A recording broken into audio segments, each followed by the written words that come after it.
Hello and welcome to AM News Onam, global television coming to you live from the nation's capital, Abuja. I am Godwin Sunday. A quick reminder that global television is on DSTV channel 365 and StarTimes channel 276. You can download the Global TV Nigerian mobile app for Android and iOS devices to keep track of our broadcasts. And now to the news. The president of the Dangote Aliko Group has hailed President Bola Tinubu for initiating policies which he believes have repositioned the country and reignited hopes in Nigeria. Dangote said this in Lagos during the commissioning of the access road to the Lekki Deep Sea Port. He said Nigeria is on the path to prosperity with the policies rolled out by the Tinubu's government, including the removal of subsidy, tax reform, and the Nigerian First policy, among others. President Bola Tinubu has warned officers and men of the Nigerian police force against intimidation and abuse of the masses they are paid to protect, noting that they must uphold the rule of law and reject all forms of misconduct. The president, who was represented by the president of the Senate, Godswill Akpabio, stated this at the second annual IGP's Award and Commendation Ceremony in Abuja. Our correspondent, Kike Lomo Okere, has the details. President Bola Ahmed Tinubu, who was represented by the President of the Senate, Godswill Akpabio, congratulated the award recipients and urged them not to rest on their achievement but spur for greater heights. He reiterated the administration's steadfastness in its commitment to transformation of the Nigerian police force with modern tools.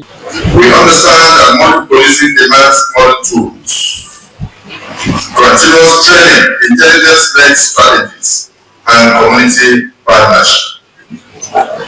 We will continue to invest in the provision of cutting-edge equipment, technological support, capacity building programs, and welfare schemes aimed at enhancing operational efficiency and boosting morale across the rank. Inspector General of Police Kayode Egbetokun says the award and commendation ceremony stands as a bold symbol of institutional shifts from entitlement to merit, from routine to excellence. He added that this year's award process was deliberate, rigorous, and transparent, endeavor to institutionalize merit within the Nigerian police force. Addressing the nation's growing security threat from terrorism to cybercrime and organized criminal network, the IGP affirmed that the force is ready and evolving. He called for deeper investment in digital intelligence and constant retraining to meet modern policing demands. And the fierce determination to do even more. Wear your honor not as a trophy, but as a torch to light the path to greater honor for those who come behind you. Some of the dignitaries present at the ceremony extended their congratulations to the Nigerian Police Force and the award recipient. They described the award as a meaningful gesture of encouragement for police officers and reaffirmed their commitment to continue supporting the Nigerian Police Force in its duty. I encourage you to keep shining as the people of excellence. This ceremony is more than just an awards event. It is a secret acknowledgement of the sacrifices, professionalism, and resilience displayed by our officers every day in the line of duty. Use this opportunity to congratulate those who are receiving an award tonight for your good work, for working hard, not only because you have worked hard, for showing commitment and earning this honor of being recognized tonight by the leadership of Nigerian police. It's blessed to have president like you who have demonstrated exceptional courage, integrity, and dedication to duty. The ceremony's highlight was the presentation of award to categories such as Crime Buster of the Year, Community Policing Advocate, Detective of the Year, Patrol Team of the Year, and Public Relations Officer of the Year, among others. Kike Lomo Okere, Global Television News. The Day of Arafat is being observed all over the world.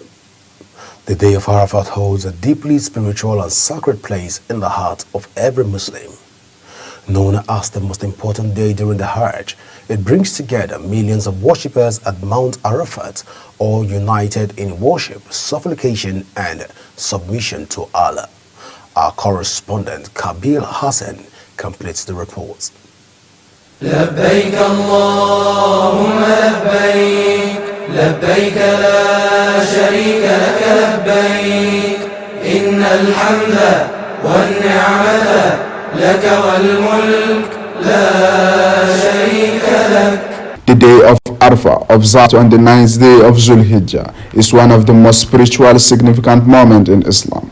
But what does it truly mean to the people who observe it? Arafat Day is a day in which Allah subhanahu wa ta'ala earmarks for the fulfillment of Hajj rite. This is for those who are there in Saudi Arabia to perform pilgrimage. While for those who are here, meaning those who are not opportune to go for Hajj this year, they will also be part of Arafat through many things. One, they can fast on the Arafat day. Prophet of Islam ﷺ says, whoever fast on the day of Arafat, he will find his sin for 2 years being erased. The year that passed and the year that is coming. Beyond just a gathering at Mount Arafah, Arafah carries meaning of mercy, forgiveness, and unity. Arafat is very, very significant, as I said. You know, when we are talking about Hajj, there are 4 fundamental points or pillars of Hajj. The first one is the Ihram, that is the intention of Hajj. The second one is Tawaf, that is circumambulation. The third one is Sa'i, that is to walk between the mountain of Safa and that of Marwa. The fourth point is Arafat. It is believed that on this day, prayers are never left unanswered. But what makes the supplications of Arafat stand out?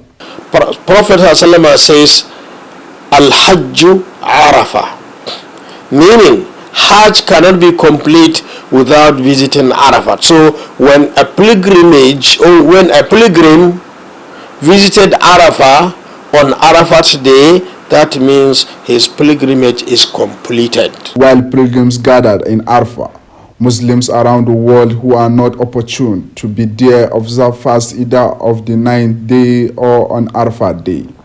Imam Muhammad discussed these blessings and spiritual benefit that comes from this practice. The entire month of Dhul Hijjah is the month of righteousness, is the month of prayers, month of supplications, month of fasting. Yes, but you know, Allah in his infinite mercy swear by the 10 days or 10 nights, the first 10 nights of this month, that is Dhul Hijjah, which includes the day of Arafat. So a part of what scholars have been saying regarding these 10 days, the first 10 days of the month of Dhul Hijjah, is to offer series of prayers, supplication, act of prayers and worship, which include fasting. So it is advised for somebody who can afford to fast 9 days. It cannot be 10, because the 10th day of the month is Salah day. A cross-section of people interviewed advised those performing Hajj to use the day to worship Allah in the best manners while reflecting on the teaching of the Prophet. As we are in these sacred days of the last or first 10 days of the month of Dhul Hijjah, I wish to all Muslims across the globe, especially, and the entire humanities, I wish all of them the best. I pray for Allah subhanahu wa ta'ala to accept all the acts of prayer, devotion and supplication that will be rendered by the pilgrims there in Mecca, Saudi Arabia. May Allah subhanahu wa ta'ala make it easy for them. I call on everybody to be kindness, be conscious of God, desist from doing all evil acts. Let us pray as a Nigerians to our dear country, Nigeria. As we have heard about the day of Arafah, it's not just a day of gathering, but a day of deep spiritual connections. It reminds us of equality, mercy, and renewal of faith. I am Kabir Hassan, reporting for Global TV, and I wish you... Meanwhile, Muslim pilgrims have said their prayers atop Mount Arafat during the high point of the annual Hajj pilgrimage, as Saudi officials called on participants to refrain from being outside during the hottest hours of the day. Thousands of pilgrims began to gather before dawn around the hills and the surrounding plain where the Prophet Muhammad is believed to have given his last sermon. While some arrived early to take advantage of the relative cool morning, carrying colorful umbrellas, and many pilgrims will remain for hours of prayers and Quran recitations until the evening in the most demanding aspect of the Hajj. A non-governmental organization, Age Green Campaign Initiative, has made a case for plastic pollution to be tackled with a sense of urgency. Speaking during an awareness walk as part of activities to mark this year's World Environmental Day, Executive Director of Age Green Campaign Initiative, Simeon Odo, says the major significance of the day is to heighten awareness on plastic pollution, which he noted has become a phenomenon that continues to pose an environmental menace and health challenge for people all over the world. Our correspondent Ramsey Eno Agbo reports. The Executive Director, Age Green Campaign Initiative, Simon Odo, says the government needs to be intentional in the area of policy enforcement across board, insisting that if there are regulations that hold perpetrators responsible for polluting the environment, there will be little or no plastic pollution in the society. We are sending a strong signal and message to the members of the public to create awareness on plastic pollution, and then again to seek for further collaboration from relevant stakeholders on how we can come together and fight the menace called plastic pollution, which have bedeviled our society.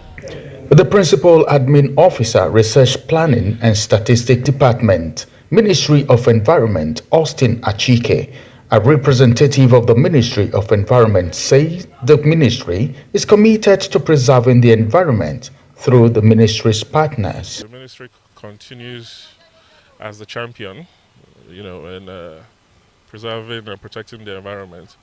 But we'll continue through our agents, through our partners, and through our sponsors, and through organizations such as this. The head of advocacy, Age Green Campaign Initiative, Elizabeth Owen, says the Mother Earth is a gift and that it is the responsibility of every Nigerian to take care of it. Our Mother Earth is a gift to us, and it's our responsibility to take action to protect this environment, because pollution has become a global environmental problem, and to solve this menace, we start by creating an awareness to create an environmental conscious citizens. A waste-to-art artist, Jupres Chizorum, emphasized on the need to use plastic for artistic works and other creative arts. You can cut this up, make petals out of it, and use it to decorate your house. You can make waste bins out of plastics. You can use this to save oil, you can use it to save food items, you can use it to save so many things, grains and all. Participants at the event spoke on the significance of the World Environment Day, giving divergent views on what they think about plastic pollution and waste management in Nigeria. Do not litter the environment with plastic pollution. And this theme for this year is tagged War Against Plastic Pollution. You can find somebody in the vehicle after taking their drinks, they just fling it through the window of their car, and some people by the roadside, you see plastic everywhere anyhow. We need to have a clean environment. It's good for everybody's health. That's the awareness we are trying to create, and that's what the work is all about. The World Environment Day 2025 is an eye-opener owing to the fact that plastic pollution can be prevented. Ramsey Enoch Reporting for Global TV News. The Imo State Governor, Hope Uzodinma, called on the Nigerian scientific and research community to rise to the challenge of creating sustainable alternatives to the single-use plastics. The governor, who was represented by the Deputy Governor, Chinyere Ekumaru, made the call at an event organized by the Ministry of Environment and Sanitation, Imo State, to commemorate World Environment Day. Our correspondent, Amarachi Ibe, has the details. World Environment Day, celebrated annually on June 5th, is the United Nations leading global platform for environmental outreach. Imo State Governor Hope Uzodinma, who was represented by his deputy Chinyere Ekumaru, urged scientists to develop eco-friendly alternatives to plastic and citizens to take greater responsibility for the environment, while stressing the importance of community action. He encouraged residents of Imo State to make conscious choices and support the government's environmental efforts. I want to charge our scientists and researchers to aggressively embark on continuous research for the development on new technologies and materials to reduce plastic pollution in our society. Speaking at the event, the Commissioner for Environment and Sanitation, Dr. Ejikeme Menike, emphasized the state's commitment in tackling plastic pollution through enforcement, education, and public engagement. As a ministry, we are not standing complacent, but in alignment with national and international environmental goals. We're already taking our bold steps. We are intensifying public awareness, campaigns, and dangers of single-use plastics, and the need to reduce, reuse, and recycle. Also speaking, the chairman of Imo State House Committee on Environment, Honorable Ikechukwu Ikpemeze, advocates for policies and messages from the commemoration to reach rural communities. I wish the commissioner, after this environmental day, he will make a communique which will be directed and sent to the local government, all the 27 local governments, to be able to spread to the traditional rulers, so that whatever that is happening in the state will be spread all over, because most times people do a lot of this because of ignorance. This year's theme, Ending Plastic Pollution in Nigeria, highlights the growing threats of plastic waste to ecosystem, public health, and economy. From Owerri, Amarachi Ibe, reporting for Global TV News. The Inspector General of Police, Kayode Egbetokun, has warned that any form of misconduct or unprofessional behavior within the force would not be tolerated. The IGP, who gave the warning while addressing senior officers during the IGP conference in Abuja, reaffirmed the commitment of the police leadership to accountability and ethical standards. Our security correspondent, Kikelomo Kere, has details. The Inspector General of Police, Kayode Egbetokun, in a strategic meeting with the police managers across the country, charged the senior officers to remain focused, courageous, and professional in their duties to help restore public trust in the Nigerian police force. He emphasized the critical need for professionalism in the discharge of police duties to ensure the safety of lives and properties and promote the general well-being of Nigerians. Do not be distracted by the false narratives being peddled by enemies of Nigeria, some of who hide under the cloak of activism to distort our work and demoralize our officers. Those who profit from instability and crisis will not relent in their efforts to instigate chaos, but I assure you, their cup will be full one day. While highlighting the outcome of police operations carried out between April and May 2025, the police boss acknowledged the evolving nature of crime and the emergence of new security threats, but assured Nigerians that the force would not relent in its efforts to combat criminal activities and maintain national security. Let me be clear. This is not the time to relent. The criminal landscape is evolving rapidly, and so must we. As senior officers, you are the vanguard of our operational integrity. You set the tone for discipline, innovation, and courage within your commands.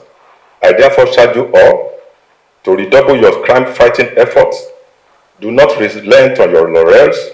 Treat every crime as an attack on the soul of our nation. Review your local crime maps. Respond to incidents timely and decisively. The conference brought together top police officers to review ongoing strategies and strengthening the police approach to law enforcement amid rising public expectations. Kike Lomo Okeri, Global Television News. In business, the Naira appreciated to 1,605 Naira to the dollar in the parallel market on Thursday, ahead of Salah from 1,610 Naira to the dollar, the currency traded at the previous day. Market data shows that this is the second time in 4 days the currency appreciated in the parallel market.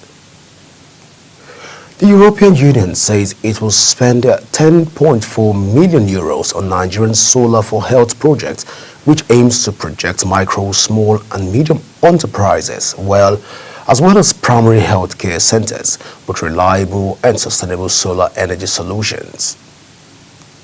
On the foreign scene, Ukrainian President Volodymyr Zelensky said a Russian drone slammed into a residential house in central Ukraine overnight, Thursday killing 3 members of one family, including a year-old baby.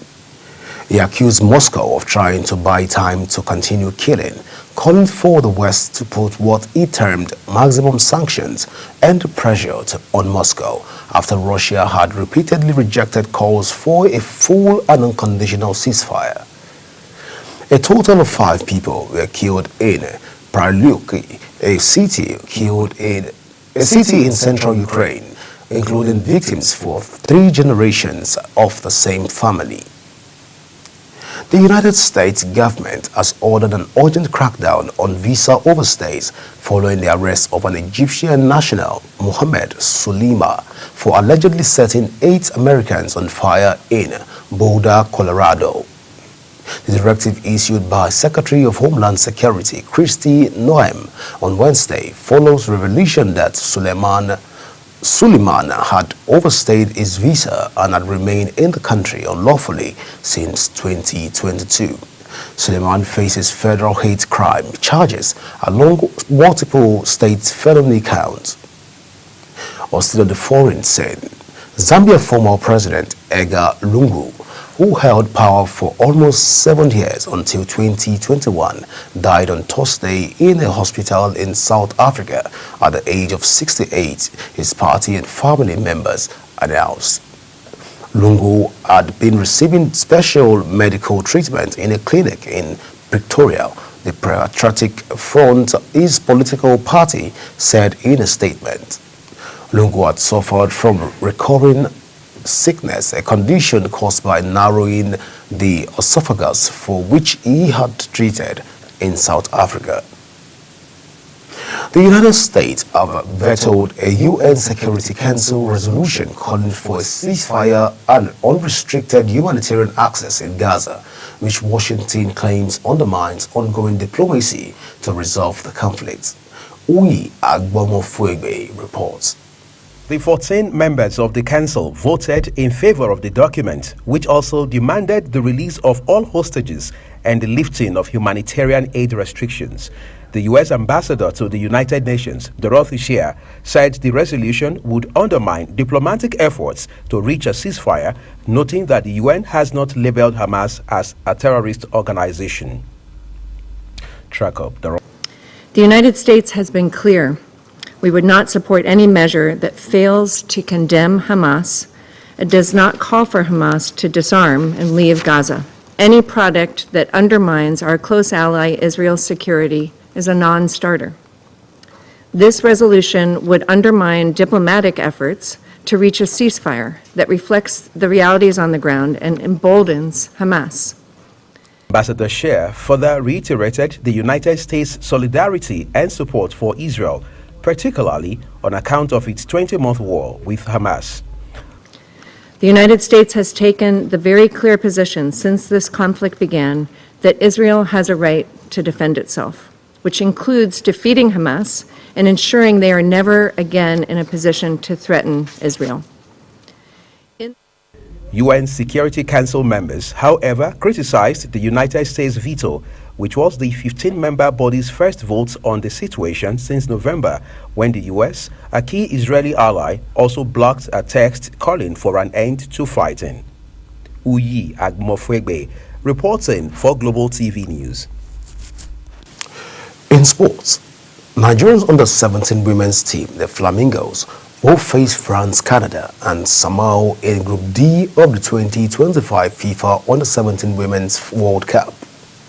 The official draw took place at the Mohammed VI Football Academy in Rabat, Morocco, the host nation for the upcoming tournament.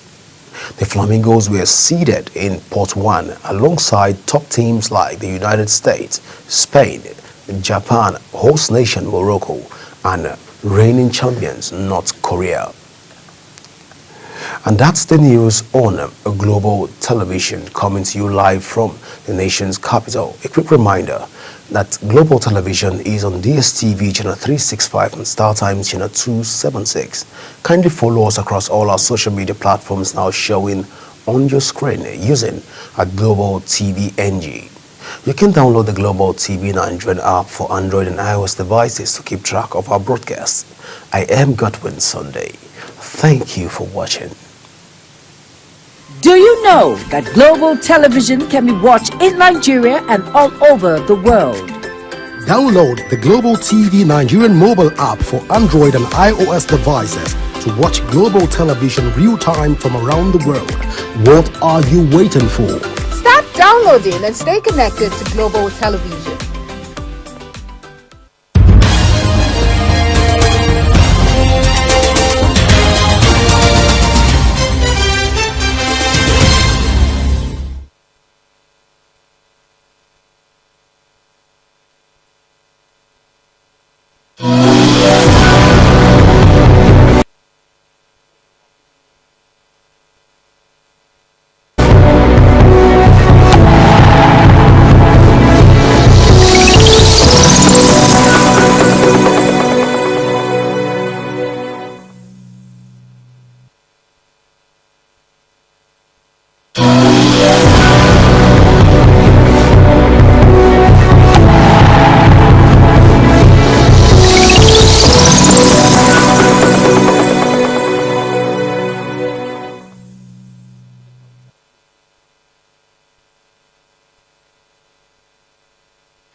Welcome to Global Morning. Death toll from flooding. Most time our politicians just bring in policies for sure. If you don't say we have Solomon stories, the legislature was carefully crafted with 22.2% inflation rates as of April this year. What does that say about where we are as a country? I think Nigeria has resorted to being resilient. When you call the police station, before they even leave, they take permission from I don't think there's really anything on ground to improve the struggle with ASU strike. Education volunteered and said, give me 2 weeks. It was a life. The president never gave me any deadline.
it's a great morning, no doubt. Thank you, everyone, for joining us here on Global Mornings, a special edition, not just because it's Friday, which is, of course, as they say, is the mark of the, start of a great weekend. There is Eid Kabir, which has been a long time coming.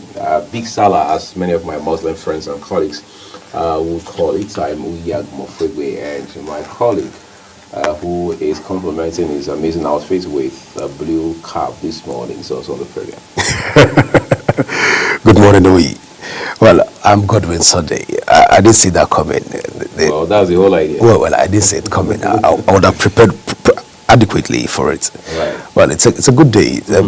Eid Fitr comes once in a year. Of course, there's a lot of eating, drinking, of course, a fun fair around the country this morning.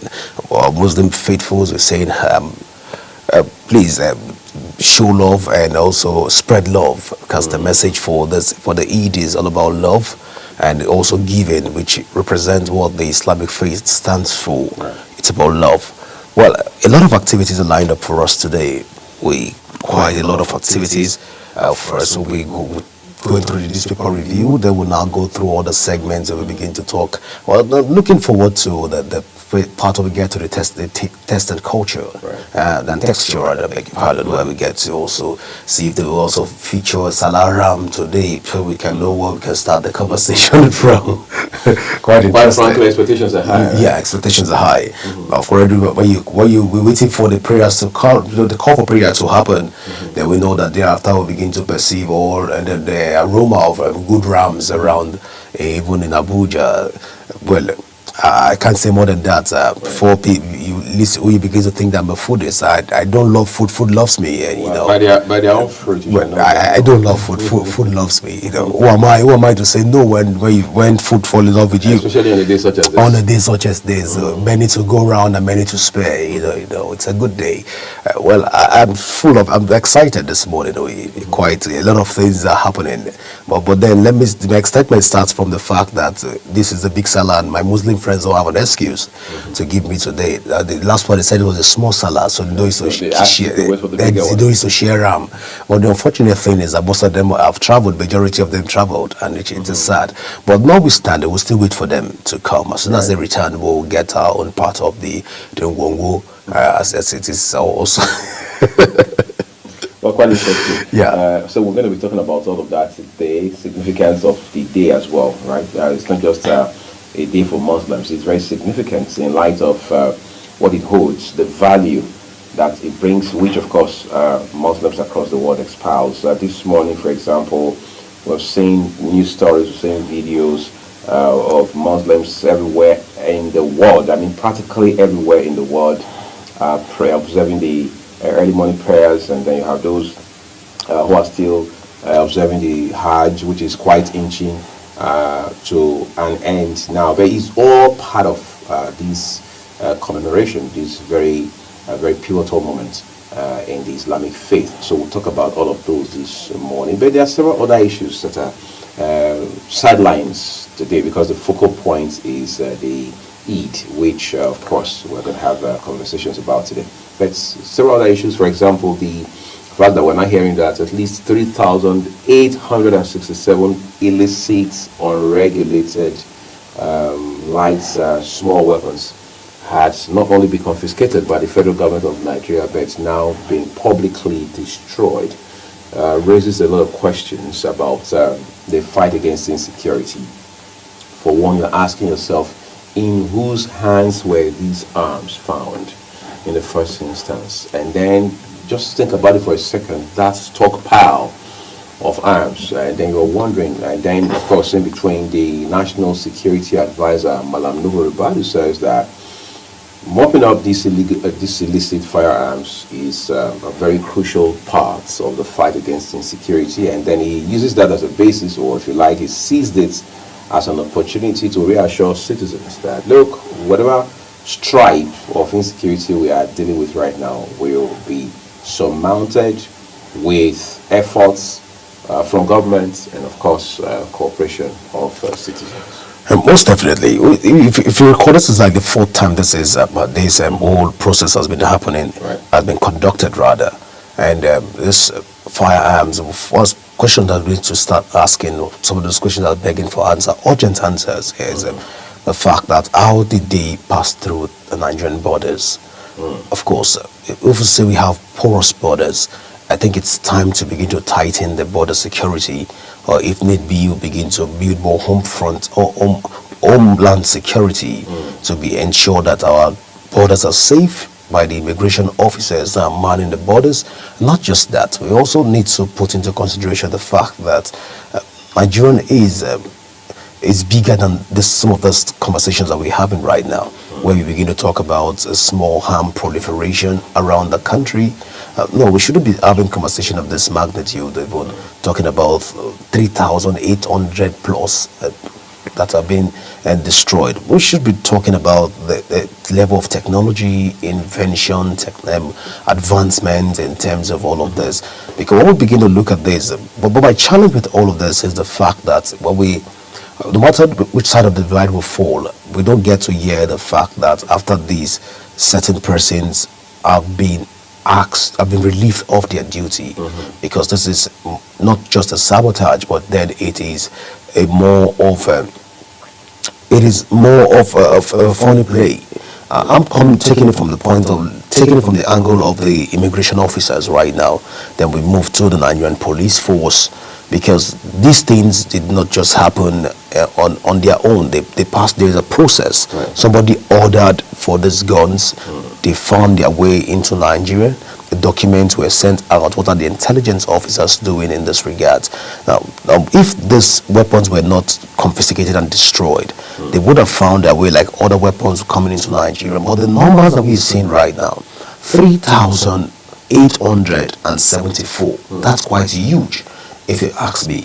Now, at this point, we should be calling Nigerians, please, we should be suing for peace across the country, looking at what's happening in Benue State, where killing has become like a recurring phenomenon when it comes on decimal factor in Benue State. Also taking a cue from Plateau State, where we have a lot of incidents of killings going on in Plateau State. Silent killing and unreported killings, we've been told also is happening in Maiduguri. Of course, the governor has come out to speak in that regard, that Boko Haram are also recouping in order to come back stronger. The governor came out to say that. I didn't say that, but the governor did so for clarity. Now, also not forgetting the fact that we have other herders, farmers, clashes in different parts of the country. We also have that of the banditry. We can't really take out the conversation around kidnappings going on even in Nigeria, where it has become very lucrative. That a lot of people are even venturing into kidnapping activities. Last one we saw was the one where a chief from Kwale was able to sponsor, where you hearing about kidnapping in that axis, not knowing that the paramount ruler was in charge, organizing boys to come out, kingpin coming to organizing boys for that activity. It's sad though, but then it is what it is across the country. But then we must give kudos to the Nigerian security agencies, at least the NSA, for this activity. It's the fourth time it's happening. The last time it happened, if we want to count, it started from 2021 and getting this high number. But then it's not enough that we give them the kudos. We should be able to bring every person responsible for this act to the book. We should be able to bring them to justice. We should be able to drag them if the need be, to ensure that they face the consequence of their action. Because if these arms have found their way again into the Nigerian society, whether porous border or what have you, it would have been a disaster. Already people will say the Nigerian is already sitting on a time bomb. Well, because what we're seeing in Benue State, where you see now, it won't be recall that these days when you see videos on socials, gone are the days where these boys are afraid to even show their faces. Well, at least we think during the militant era, where the militants will even have to cover their faces so that they won't be known, they won't be seen, so they parade in secrecy. But right now, those boys open their faces. There's one video making the rounds on socials where one of these the bandits was literally carrying somebody's leg he was dancing with somebody's leg and somebody's arm, and was dancing with it on the socials, and it's sad. But then kudos to the NSA and his team for be able to ensure that this does not get into the country. And also we also give the Nigerian security agencies kudos for this this mop-up of firearms. It's the right step. I think one of the things that you highlighted, which quite stuck out for me as well, is the mention of accountability, right? Every time you talk about issues around accountability, whether it's the police force or the military, army, navy, or air force, what you normally hear is that, well, it's an internal issue, it's being dealt with internally, which of course no one can take away from, because sometimes because of the sensitivity around the issue, all right, that led to such a development, you don't want to make it so public to avoid any chance of compromise or what have you. The question is, how do you build what is called institutional trust? If citizens, the taxpayers, those who pay the military, top to bottom, those who pay the president, for example, all right, those who pay the NSA, pay all the service chiefs, have no idea whatsoever as to who is responsible, who is being held accountable for all of these things. Like you mentioned, I mean, this is not the Nollywood scripts. These weapons came from somewhere. They were smuggled into the country by some persons, maybe using some company as a front or something. Investigation, as expected, would have been done. All right. So who exactly was identified as either the mastermind or an accessory or someone along the chain who contributed, who facilitated, who aided the movement of these weapons, and then of course ultimately the dispersal, the dissemination and the distribution of the weapons. Very important, because fact of the matter is there's got to be somebody who answers for such crimes. These are heinous crimes. These are national security crimes. So it's not something like my mom would say you want to deal with kids' gloves. You've got to be strict. You've got to double down. You've got to be vehement about how you deal with these issues. For example, who is being tried in court right now? Whether you're calling it illegal possession of firearms or terrorism or whatever it is, because there are pretty good chances that these weapons, some of them at least, would have come from terrorists up north, some of those who are into kidnapping, banditry across the country, whether it's in the southeast or somewhere the south or even the southwest. We need to understand exactly where this conversation is coming from, where it is right now, and where it's going to. And finally, the military authorities or the defense community should not make the mistake of thinking that, well, we've destroyed publicly the firearms. I think that's closure. No, that's just probably a tiny bit of the conversation. Again, the whole idea in the final analysis should be that you not only want to strengthen institutional reputation, you want to ensure that by all means you are building institutional trust. Most definitely we. Well, let's even at this point go for this short break, and so that we can have time to delve into the newspaper review for this morning. Let's find out what the papers are saying. Well, we'll go to the newspaper table right now. After this break, please stay with us.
Welcome back. Well, we'll begin with the Nigerian Tribune newspaper this morning. Now, above the nameplate here we have, "We must control illicit arms to defeat terrorists." This is coming from the NSA, as MG destroys over 3,000 867 illegal weapons. Bad leadership, biggest challenge against Nigeria's development. This is coming from Wike, the FCT minister, and it comes with a rider that says Tinubu capable of holding Nigerian of our dreams, or building Nigerians of our dreams rather. Okay, we Eid Kabir, don't lose hope, Tinubu tell Nigerians. And it comes with a rider as Governor's Rep Speaker Atiku orders congratulate Muslims across the world. And of course, my favorite, it's already by the side where you see we wish our Muslim readers happy Eid. It comes with a ram there. Well, there's a big ram by the side. Well, it's a great time to look at the ram. Then it comes with below the nameplate here. We have the Honorable Minister of Federal Capital Territory, Barrister Nyesom Wike, congratulate.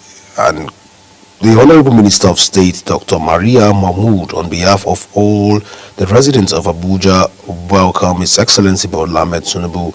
This is coming on as a preparation for the commissioning of the 17 projects in the Federal Capital Territory come next week. Well, that's it about the Nigerian Tribune. Up next is the Punch newspaper, and will be taking us through that paper.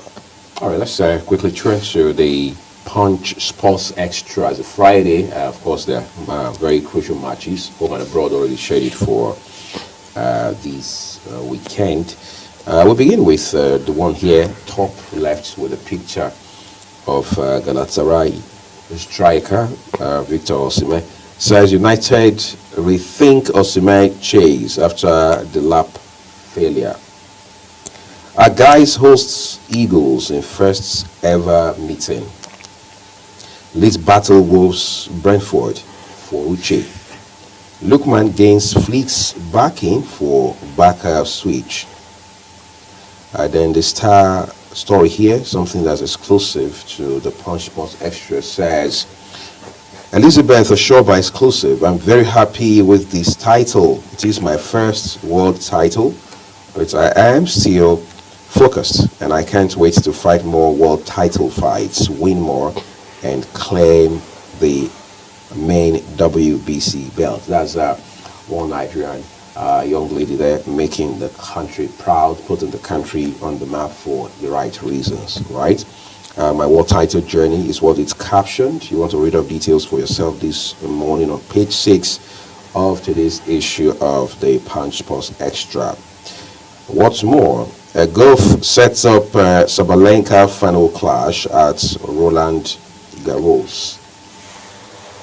And then we have a few more headlines on the left side of the paper this morning. Barca not giving up on Diaz. United lead Martinez race. And then finally, Deschamps backs Dembele to win Ballon d'Or. Those are your headlines this morning from the Punch Sports Extra. Next port of call is the Punch newspaper, where God will bring us those headlines. Well, let's get punchy this morning. Now, just beside the nameplate there, we have Trump's new bill may slash Nigerians' $21 billion remittance. Well, you can find that read on page 21. USSD war. Telecoms oppose airtime charges for bank transfer. You can find all of that read on page 22. The Star Story says Salah, Tinubu promises economic rebound, urges prayer for soldiers. Comes with a rider. FG moves to secure Eid prayers as Governor Atiku and orders greet Muslim. Gridlock worsen. Of course, we have a picture there of Nyesom Wike welcoming the president to commission the project even in Abuja. Well, up next is the Nation's newspaper, and we'll be taking us through that paper. Okay, let's see what we have from the Nation newspaper this morning, everyone.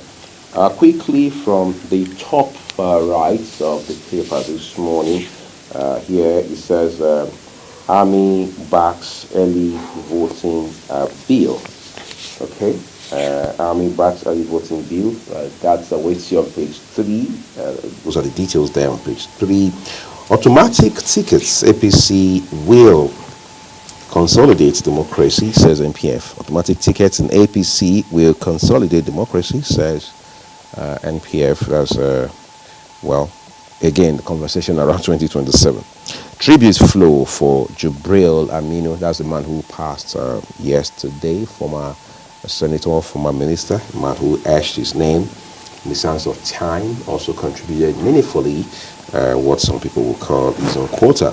So national development. At 85, he has taken a bow of the same. Just passing the baton to the rest of us. All right, let's move on. Excuse me. Here it says that Tinubu Defense Legacy Road Projects, that has a rider, by the way, that says funding will be adequate. And that sounds quite reassuring. Eid, President seeks prayers for troops battling terrorists. Of course, there's no better time to say a word of prayer for them than now, especially at this point in time when we have been assured and reassured time and again that the war against all forms of criminality is already being won. Okay, that's the much we have from the Nation newspaper this morning. Let's flip things over real quick to the Daily Sun newspaper. Yeah, to the Daily Sun newspaper this morning, just beside the nameplate here, we have only Tinubu can lead us to Nigerian of our dreams, and this is coming from Wiki. It comes with a rider. Calls for collective efforts to reclaim nation's dream. You can find that read on page 6 of the Sun's newspaper this morning. President commissions $300 million Afrexim Bank AMCE hospital. Comes the rider says it will create 35,000 jobs, reverse migration out of Nigeria. You can find that read, I beg your pardon. You can find that read on page 27 of the papers. Military trained 1,470 COP agents to tackle insecurity in Edo, says Governor Okpebolo.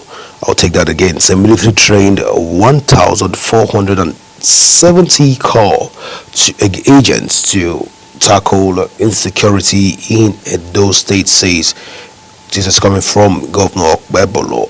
You can find that read on page 4 to know what it's all about. The Star Story here says fears panic in Rivers State, Kwara, Imo over killings and adoption.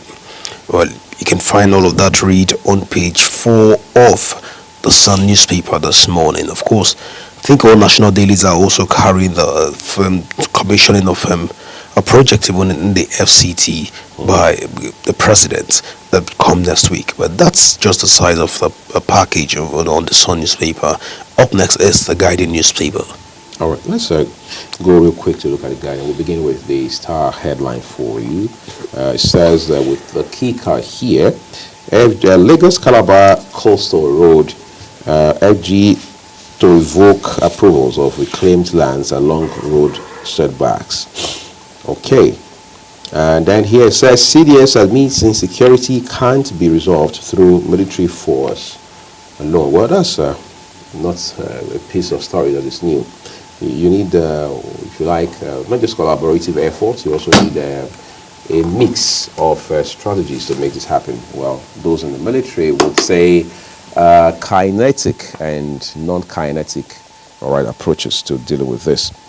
A mid-term review, a test of Nigerians' resilience, Tinubu's promises. Big Story has details waiting for you on pages 4 and 5 if you pick up a copy of the Guardian newspaper this morning. All right, what more do we have? Tinubu, Atiku, others urge sacrifice, compassion, unity at Idel Kabir. Of course, those are the core pillars of this commemoration. Let's take things a notch higher now by looking at the headlines immediately underneath the name master of the Guardian newspaper this morning. Top left has a picture of the Minister of the FCT, Nyesom Wike, How to Reclaim Nigeria's Dream by FCT Minister. It looks like a story that's syndicated, Those details are on page 38 of the Guardian newspaper. One with a picture of the embattled governor of Benue, because this is a man who is fighting for the life of his people right now as the chief executive and chief security officer, at least in principle, of the state. Well, it says, with a picture of Governor Jacinth Alia, by the way, Benue warns residents as flood displaces 18,592. Benue warns residents as flood displaces 18,592.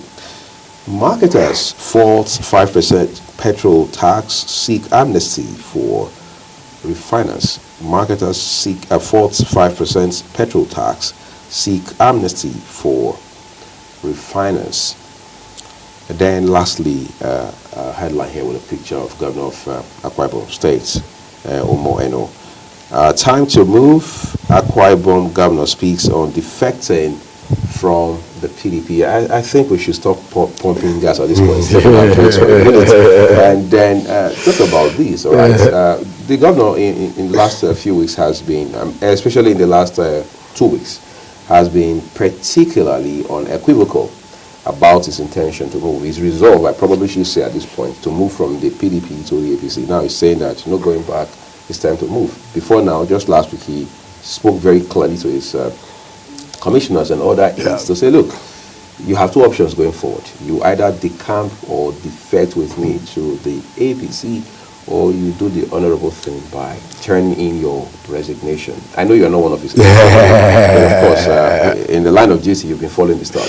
Yeah, but I have been following that story, and it's sad, though, to hear that the governor of Akwa Ibom State is moving, and one of the reasons he has given is the instability even in within the People's Democratic Party, right? Which for most people would have said is not substantial. It's not enough to say that you're moving because of the various division in the party at the moment, because this conflict has been there long enough. It's even as old as the party in itself.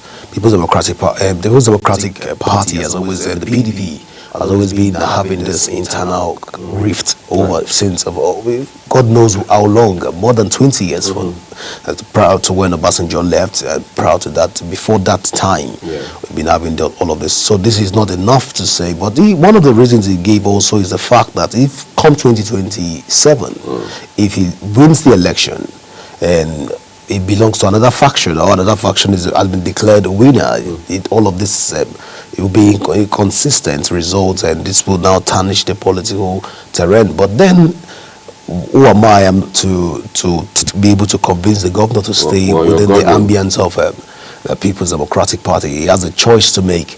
Of course, he has governance to provide to the good people of Akwa Ibom, regardless of the party you belong to. For me, I feel that if we can't deliver the dividends of democracy, then it's needless even cross-carpeting. It's needless even moving from one party A to party B. The essence of all of this movement should be for the interest of the people, the interest of the good people of Akwa Ibom. If anything far from this, it's automatically, for me, it's a no-no.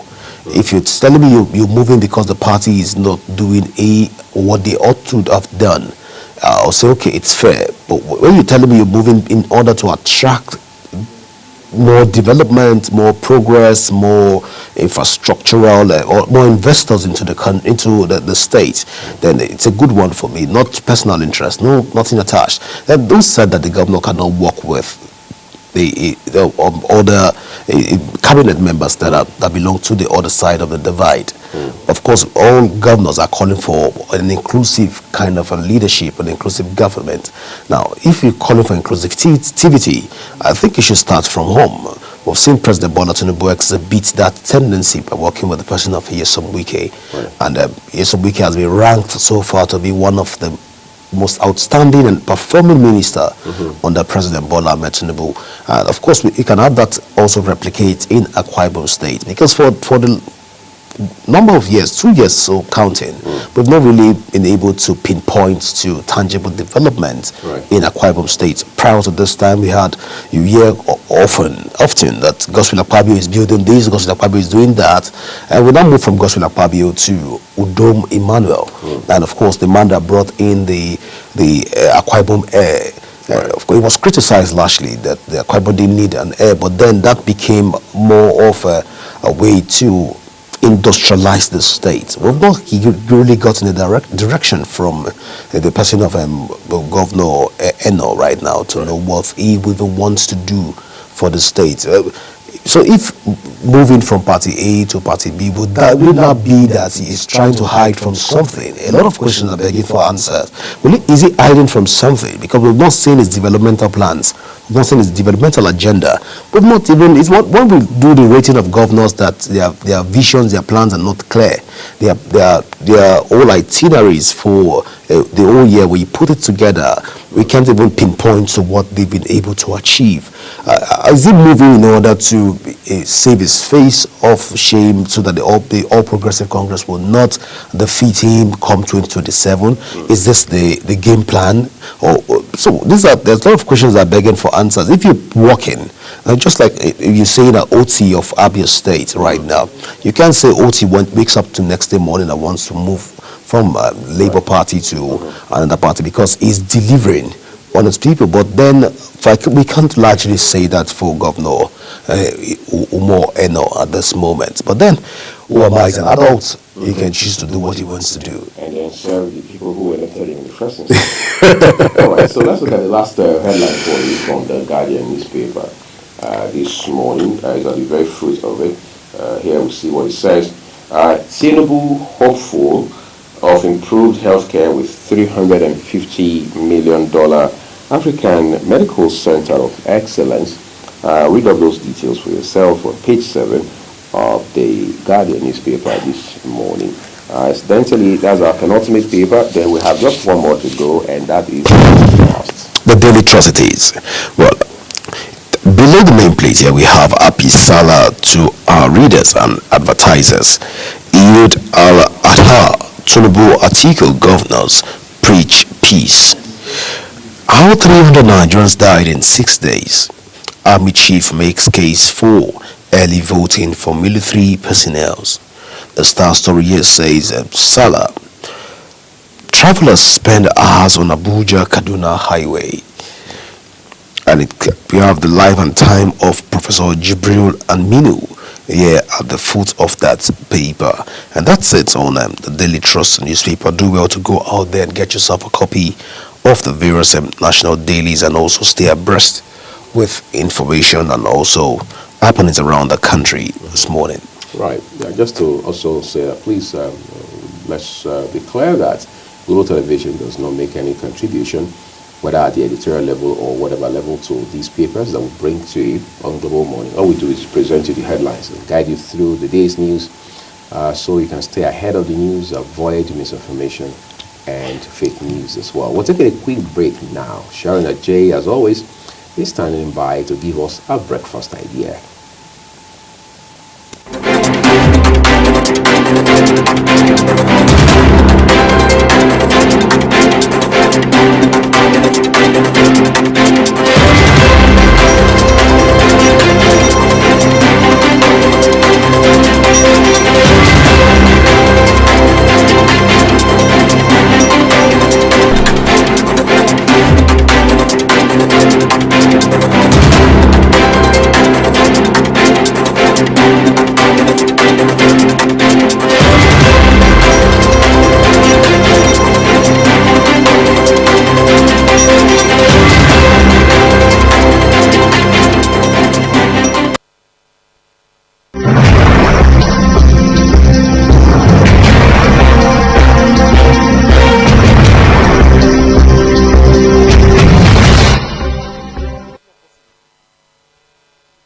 Hello and welcome to Taste and Texture. I am Sharon Ajay.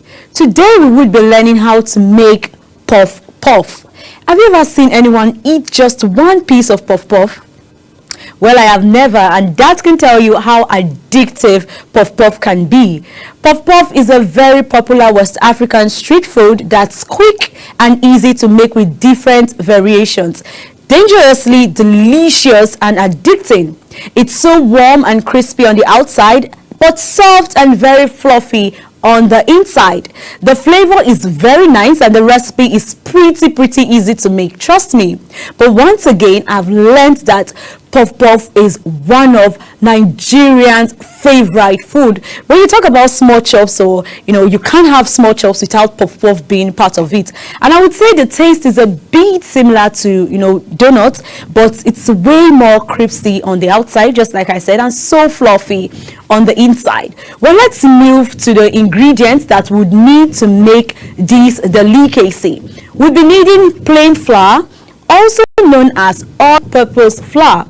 We'd also need salt, just a little bit to help enhance the flavors.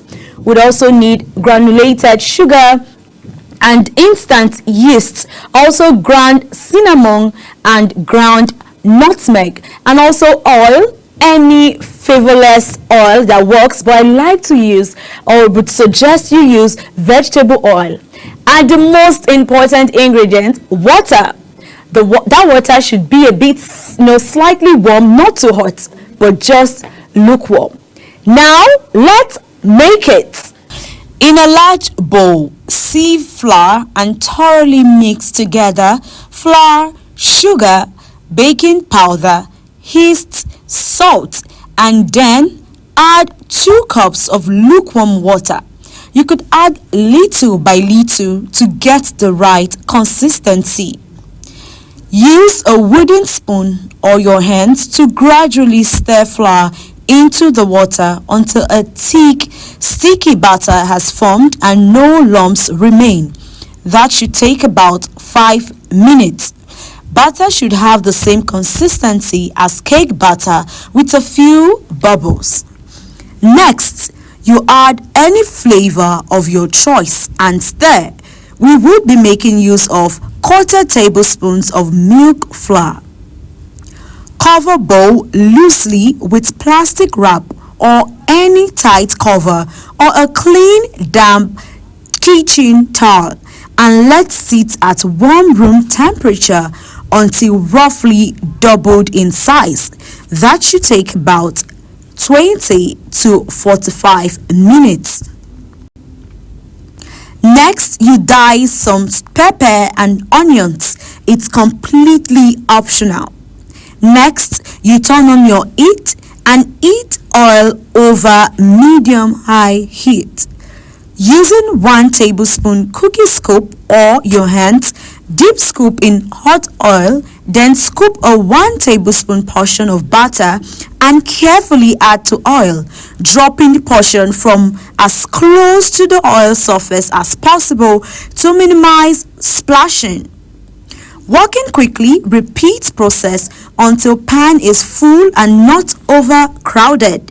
Fry puff-puff using a slotted spoon to turn them as they cook until puffed and golden brown on all sides, and that should be about 6 minutes. For those who would love to add pepper and onions, the spices should be added in the batter and then stirred together and proceed to frying.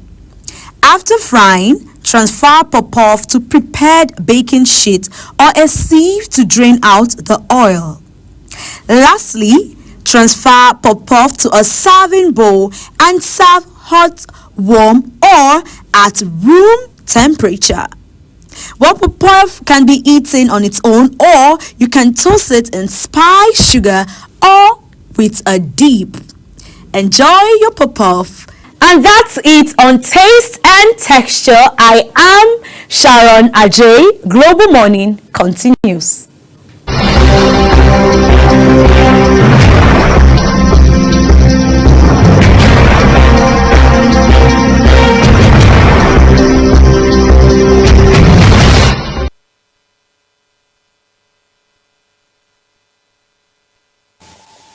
Thank you so very much, Sharon Ajay, for giving us that breakfast idea here. But even though Godwin is saying that the English you spoke over that, I mean, what you just made right now was far more than the breakfast itself. Where it's just Saviors that doesn't have the skill to do all of this, and is well, if not for this show, I'm sure God would have stepped out already for breakfast. Right? It's all good. It's good to know that you have a wide range of options when it comes to breakfast ideas, and things like that. But the idea is to eat healthy, right? This is one my favorite part of the show, where you get to talk about the breakfast and the food part. But you're not asking for the recipe. The recipe is inconsequential. The most important thing is that bring the don't tell me how you made it. Bring the finished product, and let's start from there. But I was even hoping that this morning we would have been taught how to even eat ram this morning. Ram 101. Yeah, ram 101. Then know how to dice the ram and know to grab the meat very very strong. You need to the meat the different part of the meat you need to. I thought that's what we get for, but then it's a breakfast show. It is. Who am I to begin to talk about suggest ram this morning? But then Popov, it has been long. Probably I don't know if it exists in Abuja. It does. It has been my wife's favorite, by the way. It has been long. Probably because we leave the house very early. Most times I will stay in the studio. We don't get the chance to see Popov. When I saw it on the screen, I first of all started laughing. Like I saw this last in Lagos some 3-4 years ago. I can't deal with the fact that the process of making it. It's quite tedious. I wanted to ask Sharon if that's for also it's gender sensitive, gender centric at this point, because the way it was, I don't know how many men will be able to do that. I was trying to learn through how to put the marinated sugar, trying to even jot some of the spices down. I don't know. I don't know. What that got to me was when she talked about instant yeast. Yeah, of course, by all means, I know there is yeast, but when you say instant yeast, I'm scratching my head. I'm saying, hold on a second. Do we have other variants? Not really instant, that kind of thing. But it's all good. Thank you again, Sharon Ajay, for taking our time to do this for us every other weekday. We did not take it for granted. But again, in the spirit of Eid al-Kabir, we understand that one of the pillars, essential pillars, vital pillars of this commemoration, this observance, is peace. They need to live in peace. And that's why I realize that even politically exposed people, presidents, governors, they are all suing for peace at this point. Community leaders. This is not just for Muslims alone, it's for human beings, it's for Nigerians, it's for citizens. Because peace and violence don't have regard for religion. They don't have regard for ethnicity. All right. It means that regardless of our religious inclinations, our partisan affiliations, our faith in particular, whatever it is, we must ensure that our efforts are geared towards finding not just peace, but lasting peace. Now, a while ago, Godwin here and I were talking about the number of, the cache, if you like, of weapons that are not only being confiscated, but it's now publicly destroyed. I mean, how can you have peace with such volume of illicit weapons in the hands of the wrong people? Well, it's sad one across the country, but then we can only hope and pray that we get it right and we get it right for us. We're using the spirit say prayers for Nigeria, our country. We don't have any other country. That's right. This is the only country that we have, and we can only hope and pray that things work out the way they ought to work, ought to go. Of course, this is the president calling for peace and also calling for prayers for most of the Nigerian military and the security agencies. It's the right step in the right direction.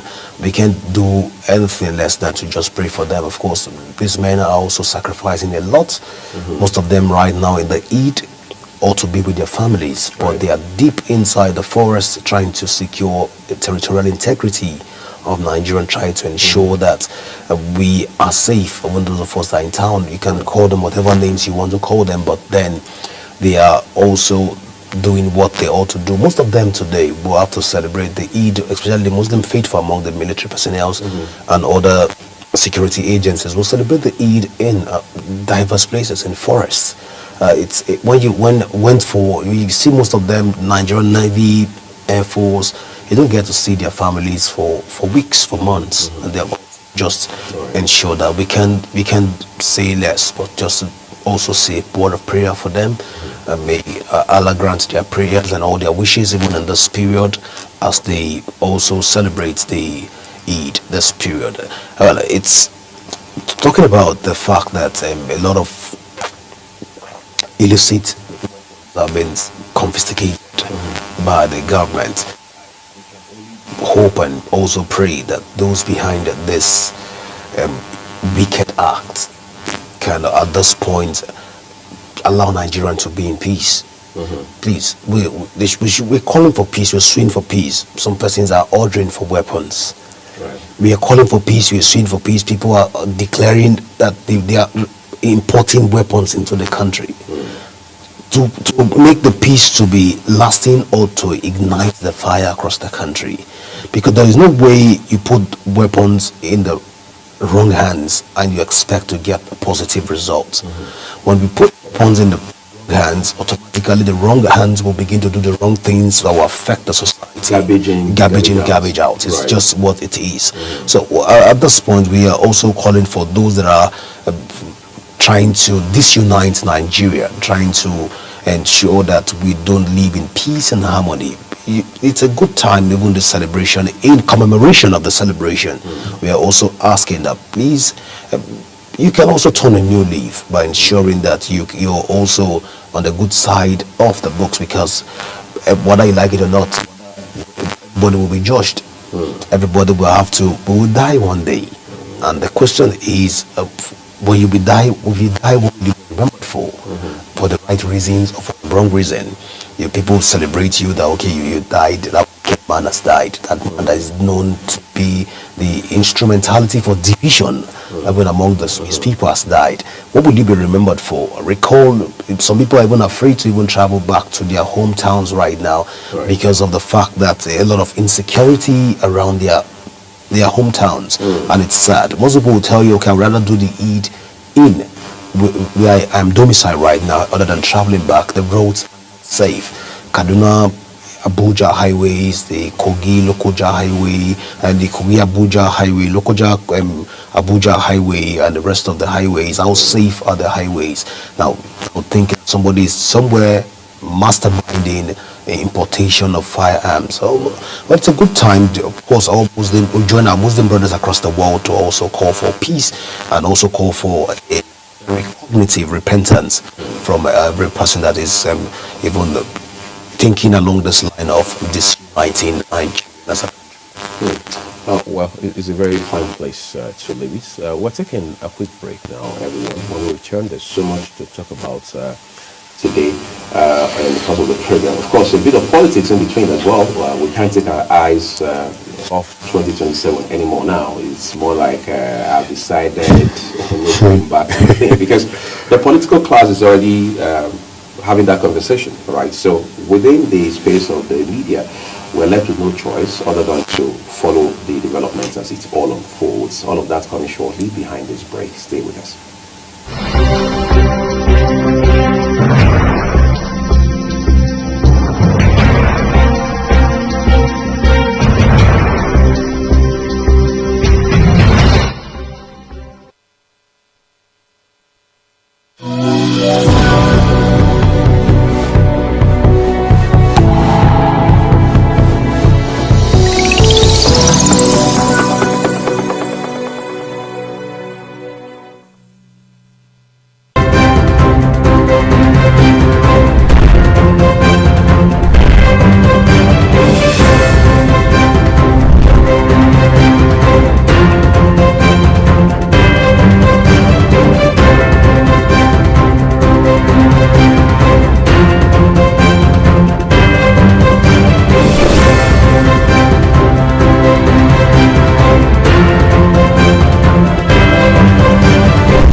Do you know that global television can be watched in Nigeria and all over the world?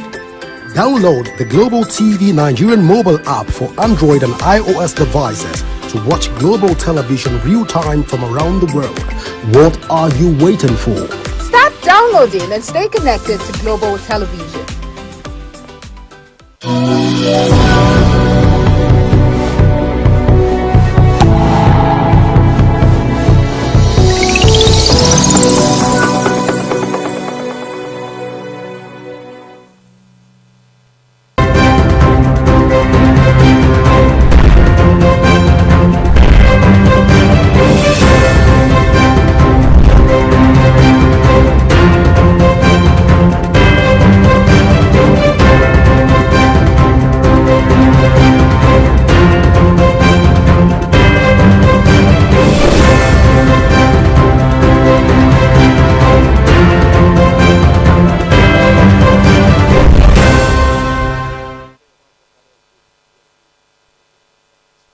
Do you know that global television can be watched in Nigeria and all over the world?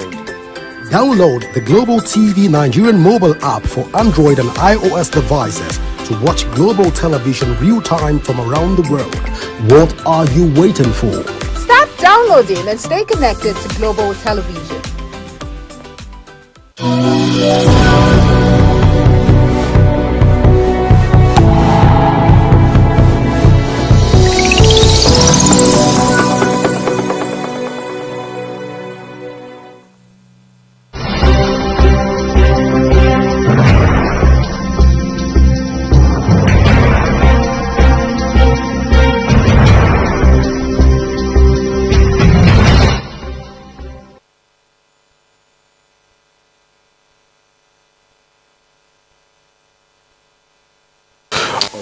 Again, we say thank you for staying with us. 2027, even in the face of Eid al-Kabir, is one goal, one objective, one pursuit that politicians apparently are not taking their eyes away from. We're already hearing some people in the APC now saying that, well, automatic tickets, whether it's for governors on the platform of the party or members of the National Assembly or state houses of assembly, will strengthen the party. Of course, that's again amidst the talk about some possible one-party system, which, I mean, when you say things about it to members of the APC, for the most part, they shrug it off. But they say, look, what's the big deal?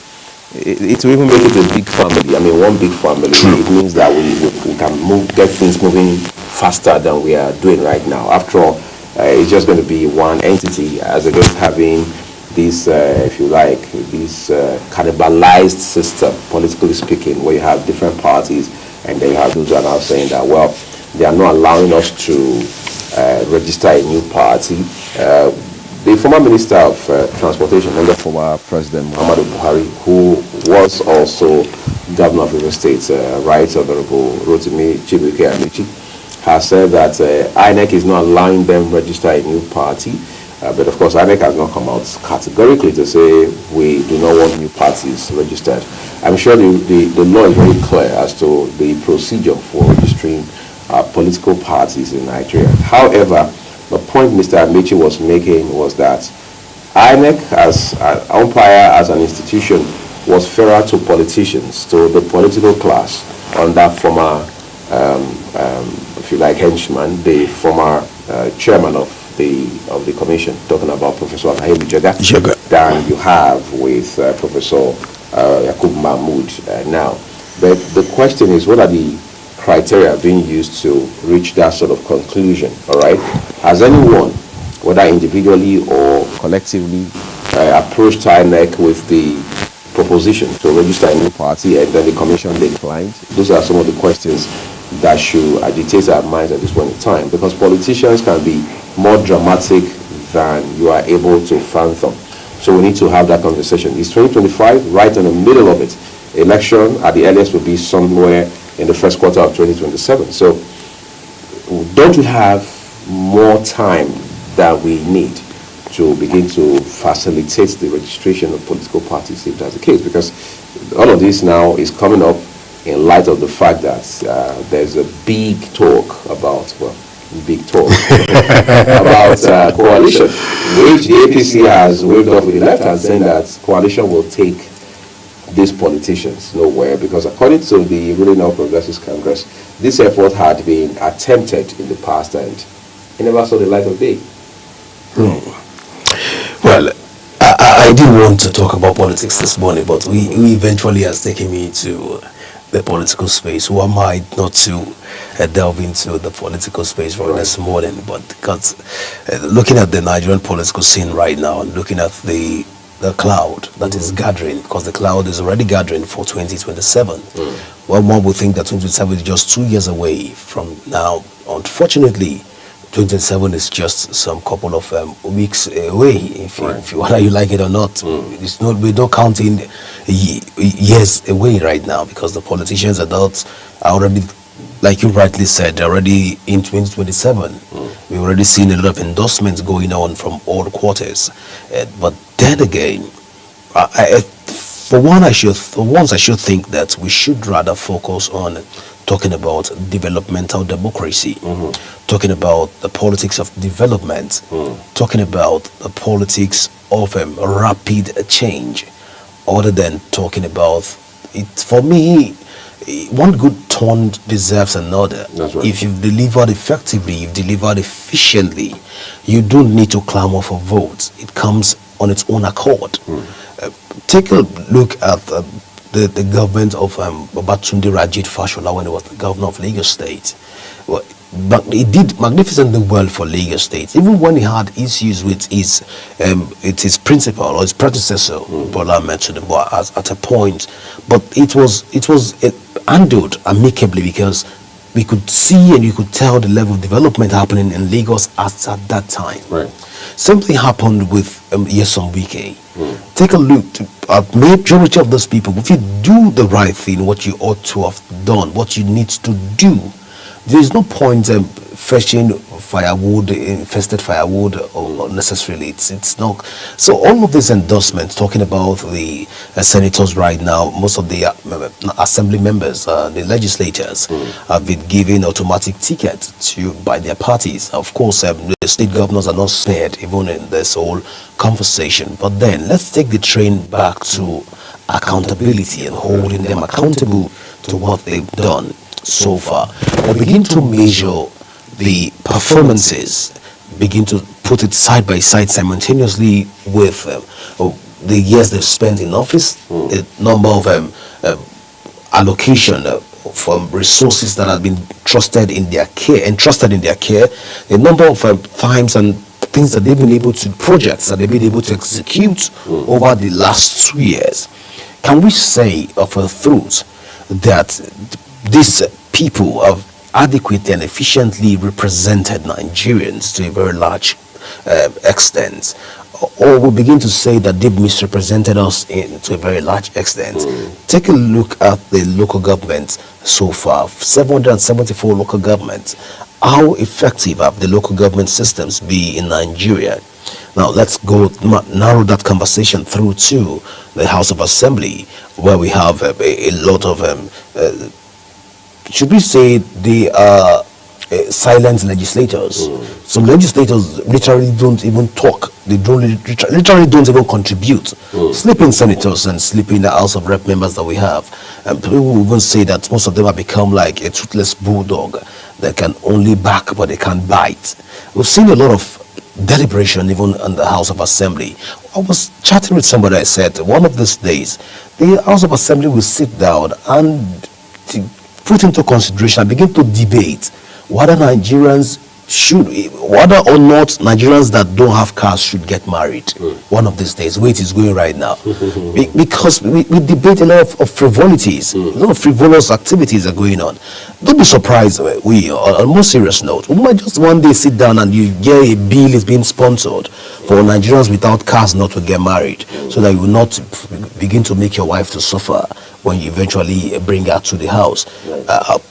I don't know where we're going to. Now, when we begin to rate this, the assembly members in this regard and try to just oppose it with what we're seeing on ground. The constituency projects, how many has been executed? No, for one, it's as if the constituency project that we are used to from 1999 has become like a reoccurring thing for us. There's nothing has changed. You empower people, 1,000 people has been empowered. What have they been empowered with? You hear things like they were taught soap making, they were taught bead making, they were taught how to make pens. They've taught how to do all of the things that we've been talking before now. So it's a regurgitation of ideas that we've seen so far. Now let's take this away from the assembly members and tie it up with the assembly and the governors right now. People that are saying we give it assembly executive, they give their pass to go to be re-elected by the party. What about the governors? How many of the governors can we say right now are on the front pages of papers for the right reasons? How many governors in Nigeria? 36 governors so far.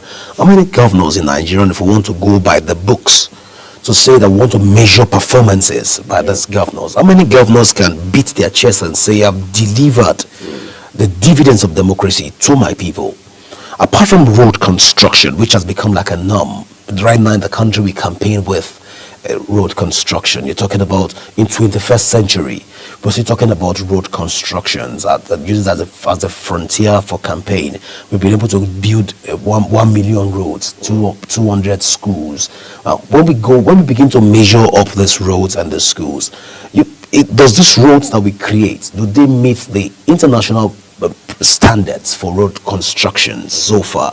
We begin to look at the schools that we create. How many of the schools that have been built can measure up with their counterparts in other climes, in other parts of the world? What we call building of schools. The renovations that we do so far, what do we tag renovations? We tag renovations to painting of buildings and perhaps changing the roof and perhaps also plastering some path that needs to be done. You didn't mention raising the fence a little higher. Well, it's sad. When we begin to measure all of these things, looking at what the governors have done. How many governors? We were trying to do a survey some 2 days ago. That was on Wednesday, to be precise.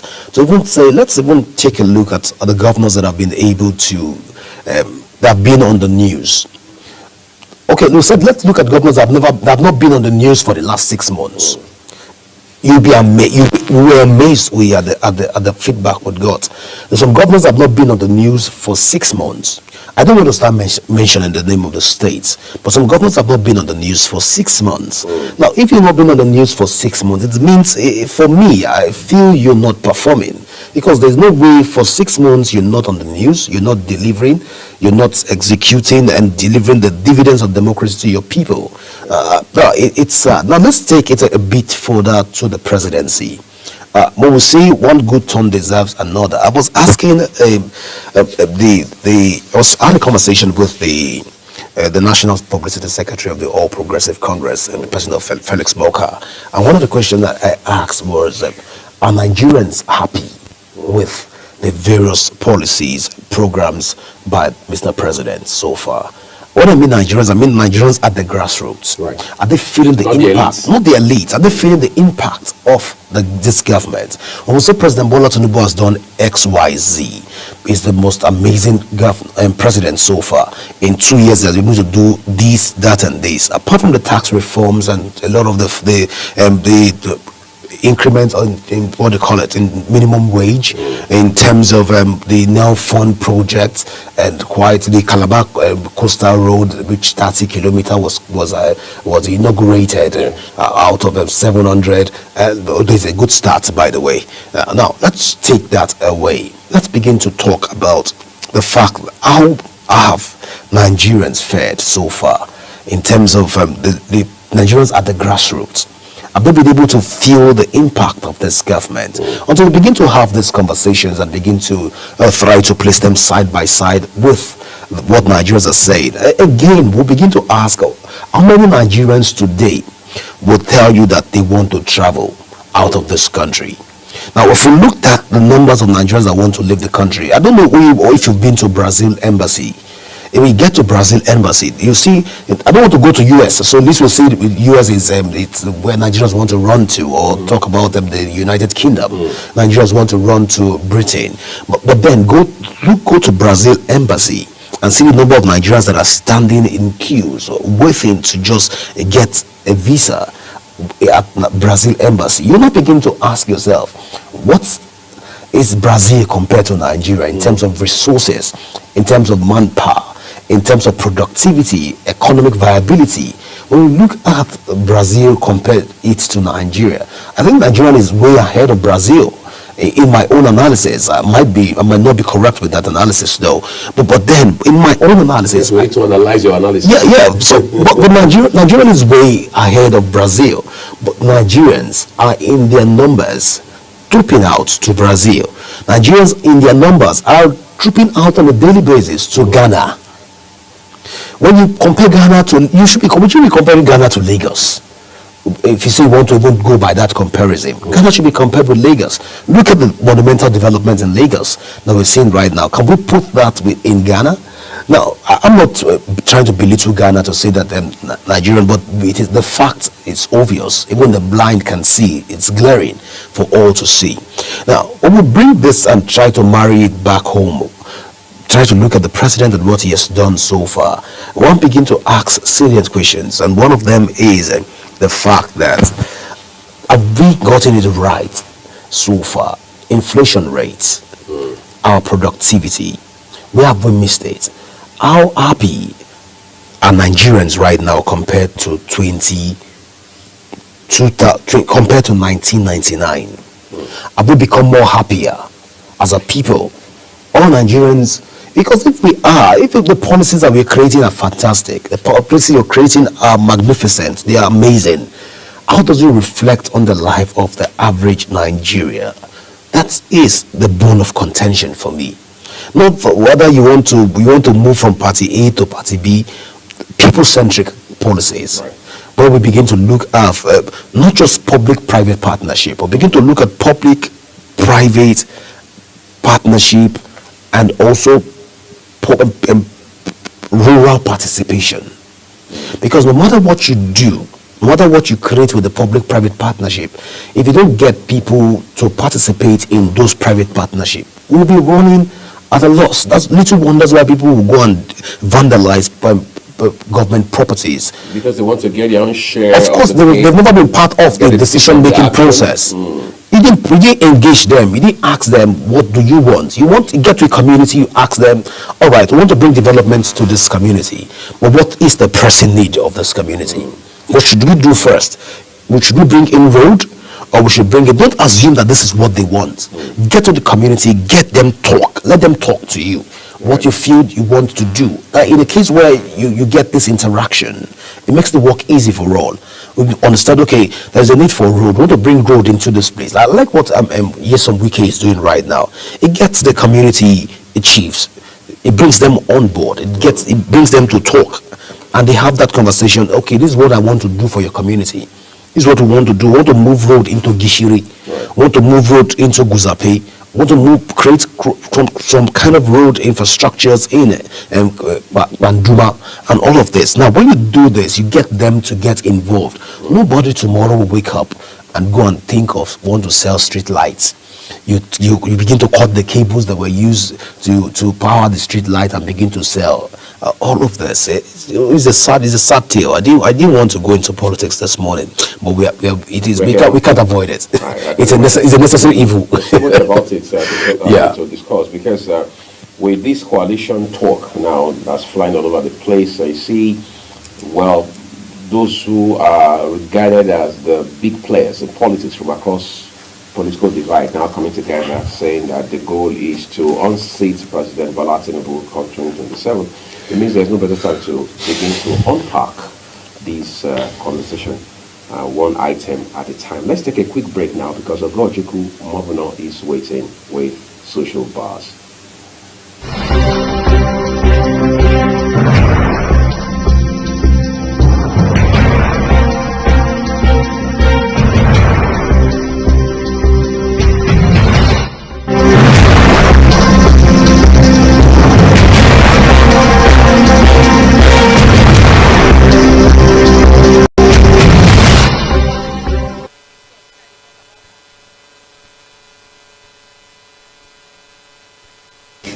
Corruption lurks in every corner as fraudsters weaves complex webs of lies. Trust is shattered and victims left to pick up their pieces. Good morning and welcome to Social Buzz on Global Morning. I am Ogochukwu Mobner. Today on Social Buzz, EFCC declares 2 more suspects wanted over 1 billion naira CBEX fraud. The Economic and Financial Crimes Commission (EFCC) has declared 2 suspects named Folashade Adelana and Bamidele Ayodele Abiodun wanted in connection with the alleged 1 billion naira cryptocurrency scam linked to Crypto Bridge Exchange (CBEX). The anti-graft agencies urge members of the public with useful information on their whereabouts to contact any of its offices nationwide. This latest development brings the number of individuals declared wanted in connection with the CBEX fraud to 10. In April 2025, CBEX users raised alarm after they were unable to access or withdraw their investments. The incident, which affected many Nigerians, sparked public outrage as several people claimed to have lost significant amounts of money to the failed cryptocurrency platform. Earlier, the EFCC declared 8 individuals wanted in connection with the case. Ola Olukoyede, chairman of the EFCC, assured victims of the financial scam that the commission is making progress in the investigation and recovery efforts. He said a reasonable amount of funds has already been recovered and some arrests have been made. Let's take a look at this video. We have gone far with CBEX. We've been able to recover a reasonable amount of money, even though in crypto wallet.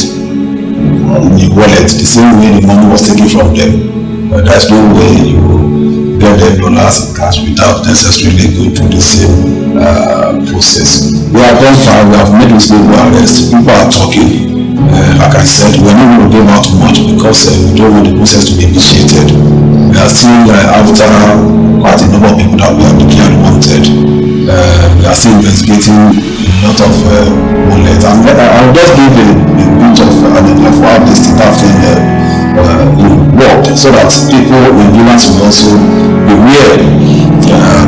Now they came in, most of these perpetrators are foreigners. They came in, they engaged the services of Nigerians who register companies for them. Whether at that stage, whether they knew what they were going to go to was fraudulent or not, but from our investigation we are getting close to that. So they register the companies and they use them to create awareness. In fact, they have seminars. They have the tape of their seminars and their conferences. They bring in professionals, people who are specialists in capital market. Yes, there was the case that they put the PhD holder, a specialist in capital market, is also talking to us now. And so they brought them in, they lecture people. So when you see such caliber of people, you will be convinced. So people started going, withdrawing their money, changing it into dollar. From dollar, they now put it in cryptocurrency, crypto wallets. So from that, they moved the money to other cryptocurrency wallets. Now, so the reason why they move the money to, we call them non-custodial wallets. Not that we don't make KYC, we can't trace to anybody. So from the Wow. That is an impressive one from the EFCC there. Thank you, Olukoyede. The EFCC, they are really doing a lot to make sure that these fraudsters are being brought to book. And, you know, we really need to commend these people for all they have been doing, honestly. So we'll be going straight to comment on social media. And our first comment for the day is from Dukes of Babylon. Dukes of Babylon says, Nigerian victims will rejoice soon, but it's high time we created an awareness for Ponzi scheme. Indeed, it is high time we create this awareness for Ponzi scheme. The next comment is coming from Alao Adeyemi, and he says, if this is true, it deserves a lot of commendation, and I would say it is the best thing that has come out of the EFCC in a very long while. Well, I will not agree with you, Mr. Alao. The EFCC has really been doing very, very well to make sure that any offenders are brought to book and justice is being served. Well, the third comment, the last but not the least today, is coming from Afro Ikenga. Afro Ikenga says, This is great news. Special thanks to the EFCC, and there should be an awareness to educate Nigerians properly about Ponzi scheme. Indeed, there should be awareness to educate them because, Nigerians have really been victims of Ponzi scheme coming from MMM and other Ponzi scheme, and a lot of people have lost lives, properties, and even, money to all of this Ponzi scheme. And I hope we've learned from whatever mistakes that Nigerians have made over the past, but, kudos to EFCC, the body in charge, for all of this. Thank you so much today, and that's it on our Social Buzz. I hope you enjoyed this episode. I am Ogachukwu Mogno. Do stay with us as Global Morning continues.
Do you know that global television can be watched in Nigeria and all over the world?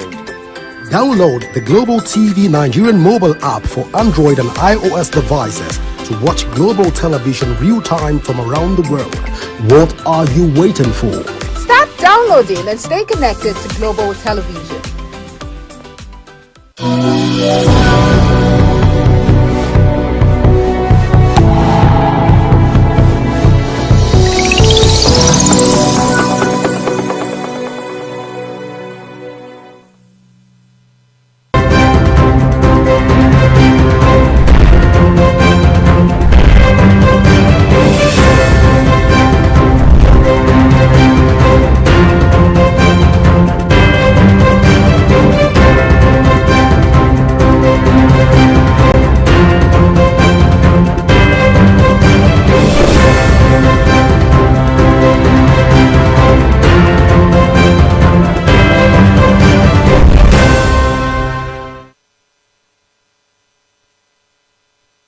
Do you know that global television can be watched in Nigeria and all over the world? Download the Global TV Nigerian mobile app for Android and iOS devices to watch global television real-time from around the world. What are you waiting for? Start downloading and stay connected to global television.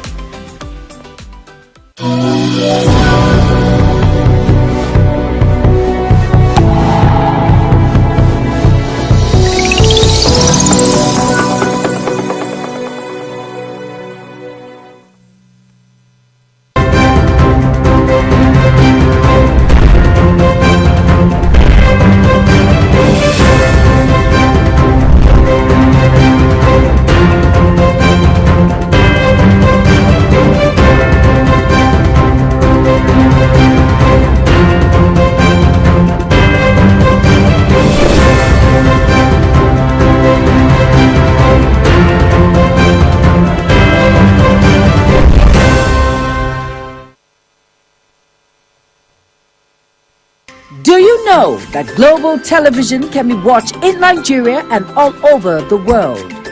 Download the Global TV Nigerian mobile app for Android and iOS devices to watch global television real-time from around the world. What are you waiting for? Start downloading and stay connected to global television.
Do you know that Global Television can be watched in Nigeria and all over the world? Download the Global TV Nigerian mobile app for Android and iOS devices to watch Global Television real-time from around the world. What are you waiting for? Start downloading and stay connected to Global Television.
know that Global Television can be watched in Nigeria and all over the world.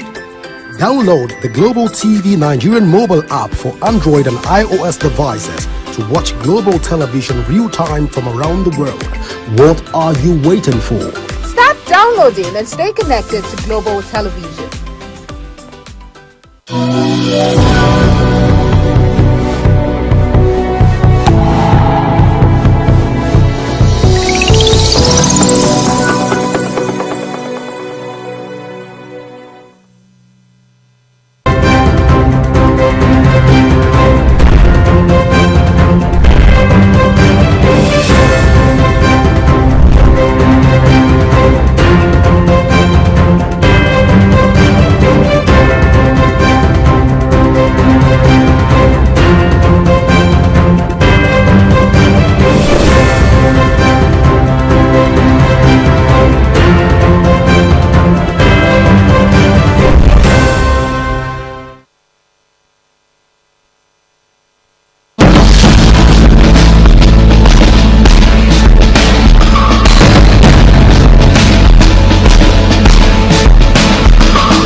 know that global television can be watched in Nigeria and all over the world.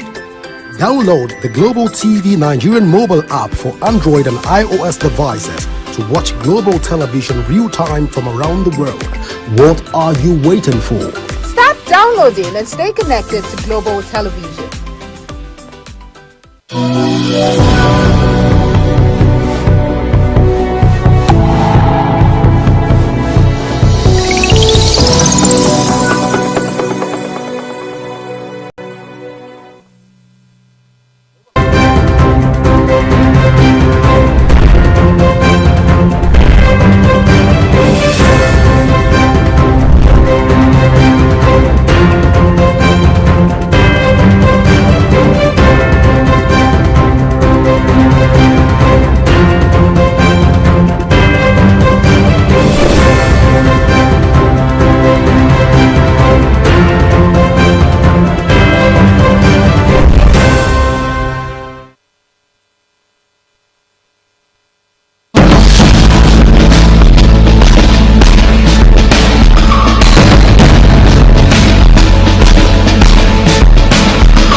know that global television can be watched in Nigeria and all over the world? Download the Global TV Nigerian mobile app for Android and iOS devices to watch global television real-time from around the world. What are you waiting for?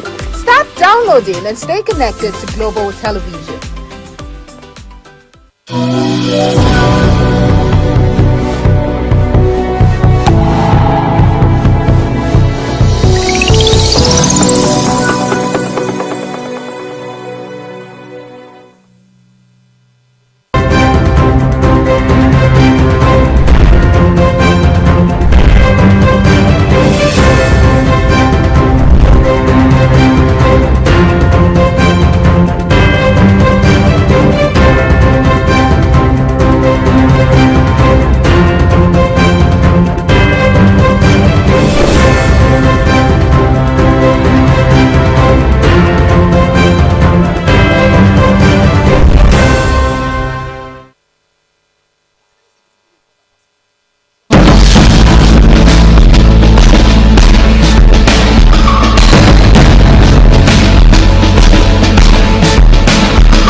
Deception lurks in every corner as fraudsters weaves.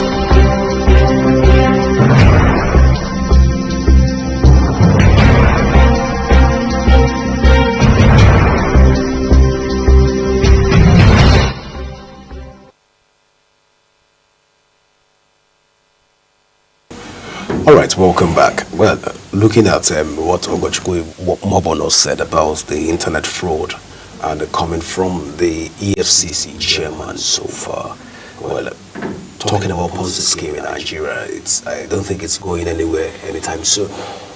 Nigerians are looking for a get-rich scheme, a get-rich-quick scheme that they can delve into in order to get a way out of poverty and all of those poverty trap. When you look at it from all sides of the divide, when people hear Ponzi scheme, at first you would think that the Ponzi scheme is one kind of a regimented system where you get to follow through on all sides. But when you begin to hear the fact that you have to bring one person to bring two people, to bring three people, to bring four people, and so that the money doesn't even come out, and then the website will now start having issues. your website will not open again. Then from there, they now have squandered people's funds, hard earned money.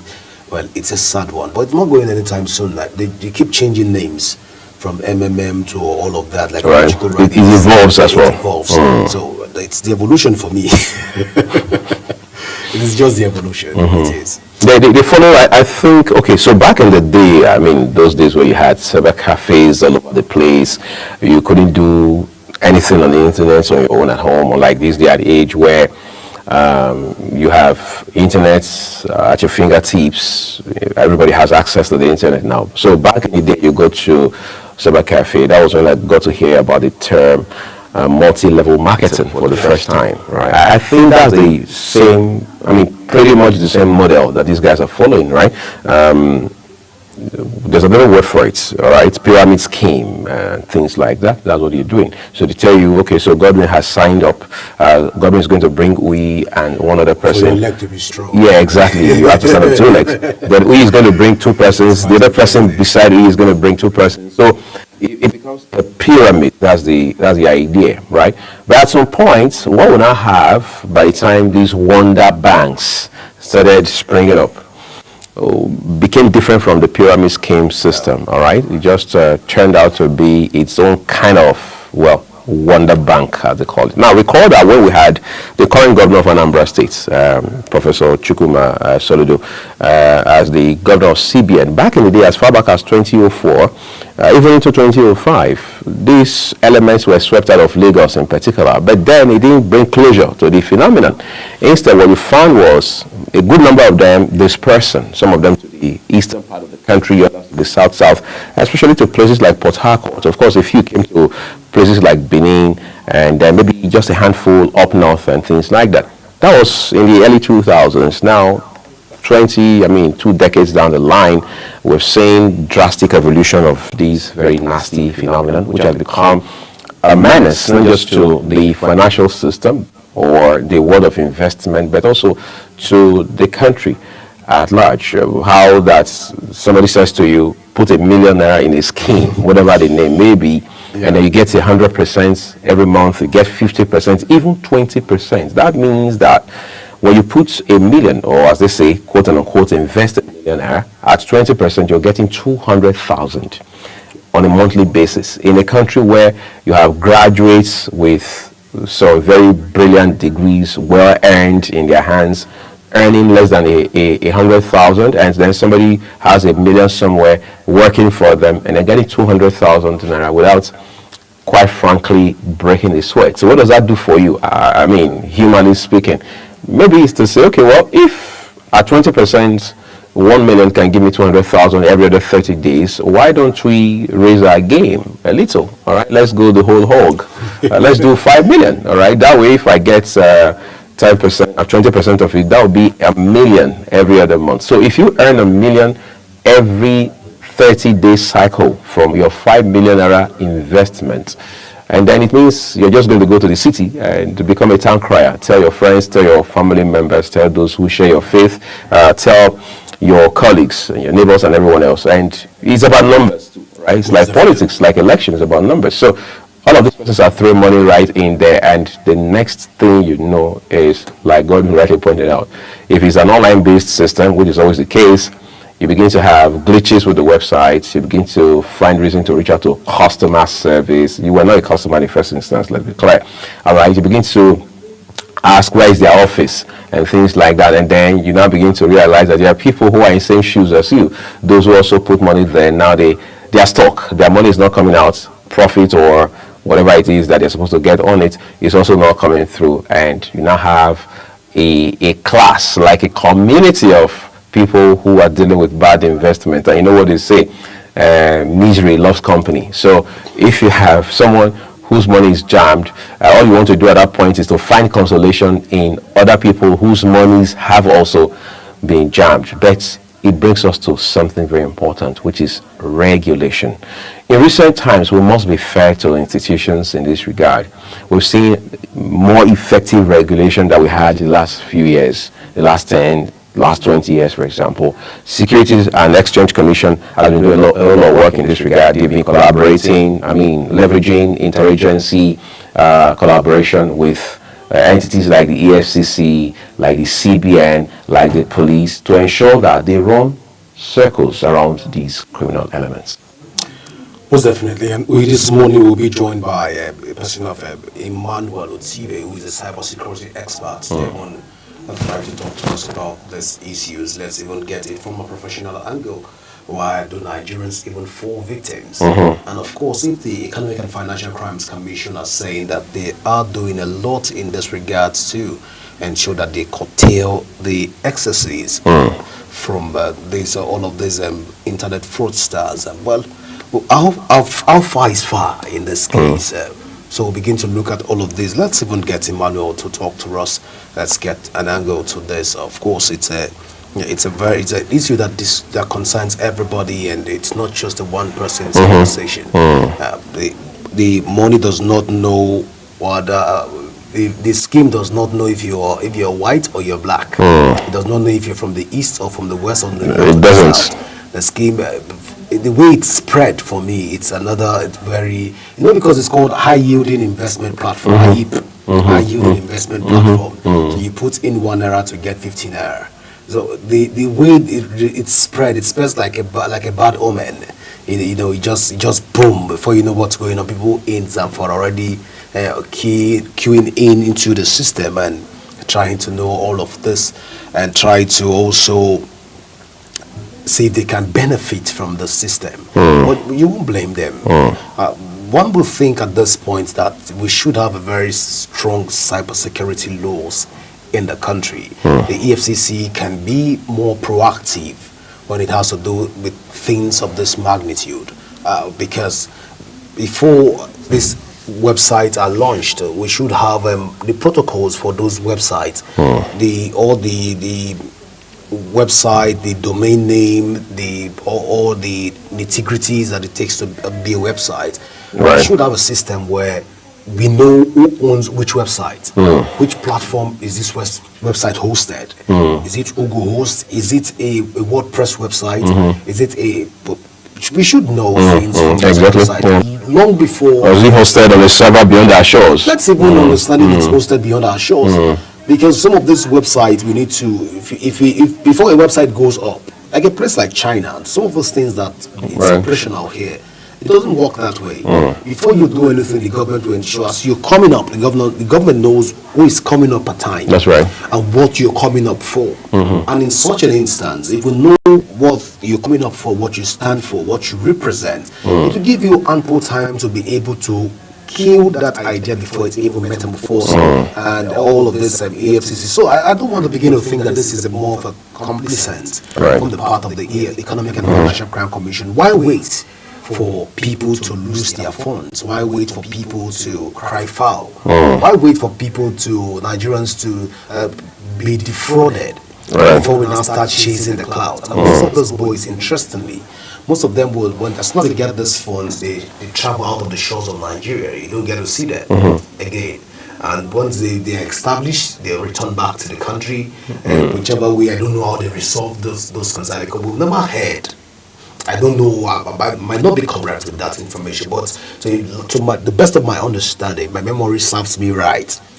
I've not heard of people that have been able to defraud, apart from Jessam, the other guy that was arrested, apart from Jessam. I think that was on 2 billion, heists. Imagine. So imagine all of that. If apart from that Jessam's incident, we've not really heard of cases of people that defrauded Nigerians and they've been paraded or arrested or even tried or prosecuted in the open. So it can serve as a deterrence for others who have the same tendency, intentions to want to defraud Nigerians in that regard. But it's a sad tale. It's a sad one to be talking about internet fraud. Now, I've realized something, that most times we tend to chase clouds in Nigeria, especially within the security structures. We tend to chase cloud. For me, if what I've said before initially is being put in place, there is no need for the other one. Now, again, we can also build a system where an average Nigeria should be able to understand what phishing is in terms of cybersecurity. So when you see phishing, it shouldn't be something. This is where the National Orientation Agency comes in. By the way, phishing in this case is spelled P-H-I, not F-I. Most definitely. Right. So this is where the National Orientation Agency comes in at this point, where they begin to talk about trying to reorientate Nigerians on some of the hazards that happens on the internet space. Most people have become victims of all of this due to the fact that they don't even have an orientation in this regard. I think we should begin to look at that even from the Nigerian Orientation Agency. We can do more and we can do better in this instance. Quite a lot of things to talk about. But I wouldn't mention greed, right? Because greed is always the culprit, the major culprits in this regard, because he was talking about a high-yielding investment platforms, AIP, a while ago. Well, time for us to talk about AIP this morning. Let's take a quick break. Hopefully, shortly, guests to join us via Zoom.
All right, welcome back. We've been joined by Emmanuel Otibe, who is a cybersecurity expert this morning. Good morning, Emmanuel.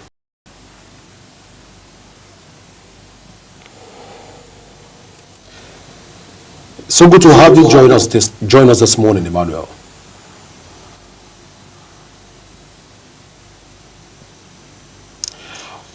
All right. Emmanuel, we understand that a lot of Ponzi scheme have been happening so far in Nigeria for God knows how long so far. But then we're trying to x-ray this Ponzi scheme in Nigeria and looking at it from the angle of a cybersecurity expert. But please bring us up to speed. All of this cyber and Ponzi scheme that we see across the country, one would say it is largely due to the inefficiency of cybersecurity experts and not being able to comb the system in order to have more of advanced mechanism to prepare Nigerians ahead. But then if you assess it and look at it, what do you make of the various Ponzi schemes that we have so far? Is it born out of greed or the fact that is it born out of negligence from the cybersecurity experts so far?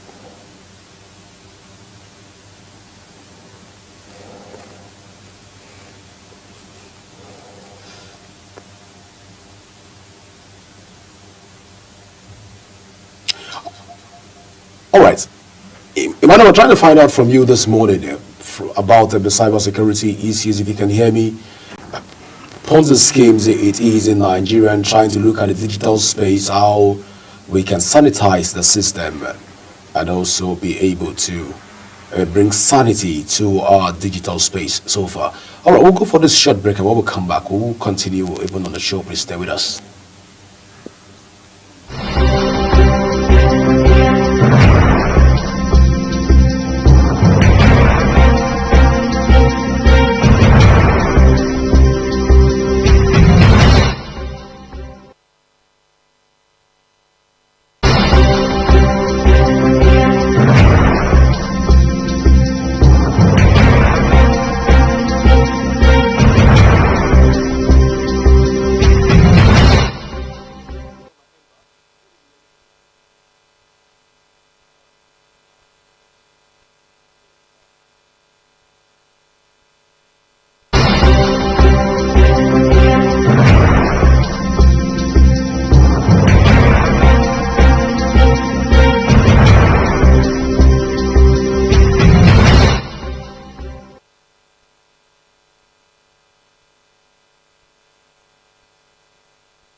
All right, welcome back. All right, so Emmanuel, if you can hear me now, we're trying to find out from you the path of cybersecurity expert in order to sanitize the Nigerian digital space. But looking at the various Ponzi schemes that we have right now across the country, can we say that this is born out of the fact that cybersecurity experts are becoming and are negligent on their path, not preparing enough and creating enough firewalls in order to prevent all of this Ponzi scheme that is bedeviling Nigerians at the moment, or the fact that we should begin to look at other factors? But when you look at all of this, what do you make of this whole scenario of Ponzi scheme and the role of cybersecurity experts in order to mitigate these scenarios? Okay, good morning. Good morning. Can you hear me very well? Yeah, now? good morning. We can hear you loud and clear. Okay. I didn't get the first part of your question, but I was able to get the second part of the question about the person's case. Am I right? Yes. Okay. The truth is that there are a lot of Ponzi schemes across, let's say, Africa or globally, but there are lesser cybersecurity techniques that that is not available for the protection of every individual online. So what I mean is that now, as a cybersecurity expert, we need to start creating information to educate people how they could protect themselves from this Ponzi scheme, because they might come, like you said, firewalls. They can come in different area. Like what happened to my phone recently, just this last week. I lost all my information on my phone at once instantly because I was trying to. Okay, they sent me a link, so I was trying to deny that link, but they kept sending until I mistakenly pressed that link. None of that link was a means to hack into my phone, and that's how my phone were hacked, and all my information instantly was being taken off. So I needed to now, as a cybersecurity, I needed to now work on how to retrieve my information back before they can use my information to do something else. So imagine if I don't have that knowledge now, what would have happened to me? So imagine thousands of people who don't have that knowledge how to protect themselves online. So it shows that there's no more, there's no that information that's available for them. They only have the information they read online, but don't have the practical information that they can use to protect themselves from this Ponzi scheme. Because the truth is that there are a lot of Ponzi schemes that is going on right now, like monetary Ponzi scheme. Just put money and get it X amount of money, and people feel it is legit. But once they just enter that Ponzi scheme, they don't know that they are receiving all your data that can be used against you in the future. So that's why we need to be careful what we do online. You can hear me now, baby? Yes, Ima, thank you so very much for making our time to join us on this conversation at a very, very short notice this morning. But I want to ask you something about the internet. There are people who say the internet is a combination of a blessing and a curse. Now, time will fail us to go into cyber fraud. I mean, cyber crimes and all kinds of fraud that happen on the internet. But let's talk to young people in particular, because the haste to make money real quick is real.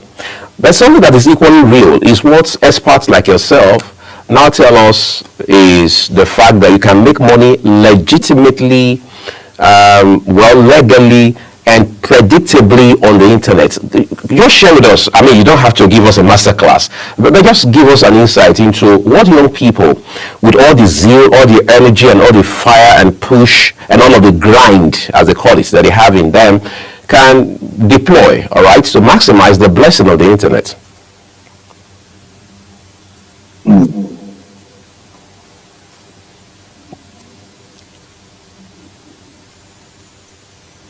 Emmanuel, are you still there?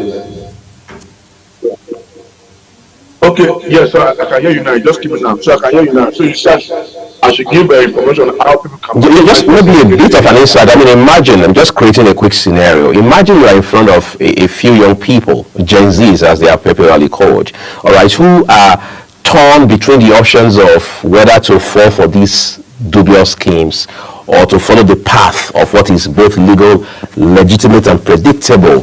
What would be your piece of advice to them? Okay, yeah, that's a good question. My quick advice for them is that before you can accept any business opportunity, you must you must study that opportunity first before you shoot a shot, before you invest in any opportunity. Because the truth is that, like I said, there are a lot of Ponzi schemes, but not everyone is legit. I can even advise people to rather do the one that we all call affiliate marketing. At least that one, you know that, oh, you are buying a product from somebody to sell for the person. So there's a direct contact with the person. So, but if you're not doing a business with someone that you don't even know of, and this person is busy collecting your information, your data, I don't even know what the person is into, whether it's a fraudster somewhere. You know now what is really nice that you see a man that uses a lady picture online on Facebook, trying to either, should I use the word seduce, I don't, for a better word, just to get fun from the person, or they will bring one business proposal to you, and because you feel she's a woman, so you feel every woman are always straightforward. Not all women are criminal and other, because you have that belief already. So, and this is what they also do. They bring a woman picture in your face because they know that you're easy for. Every piece of opportunity the woman will say to you, you will fall for that trap. But meanwhile, behind the scene, it's actually a man that is pushing it. So, but if you don't do your due diligence very well, you fall for this scam, because there are a lot of scam out there. A lot of them. There are a lot of them out there. But only few of them are legit. So my advice for the DG is to calm down and do their due diligence. Don't be quick to make money. That's the problem we have in our country called Nigeria. We are always in age to make our first $1 million. They forget that all this money is process. You must understand the process of how to make money. Don't just jump into making money, because you're going to miss out a lot. So my piece of advice for them is to do their due diligence and make sure that everything they are receiving from the internet is legit, and they can see the actual person behind whatever opportunity that is being shown to them. Even talk in terms of this whole cyber security, the whole internet systems right now that we have in Nigeria, and the fraud schemes that we have. To a very large extent, it has been said that it is being characterized and being created around, built by cybersecurity experts in order to defraud Nigerians of their hard-earned currency. But how correct is it to say that cybersecurity and personnel are responsible for all of these internet scams and frauds that we have across the country?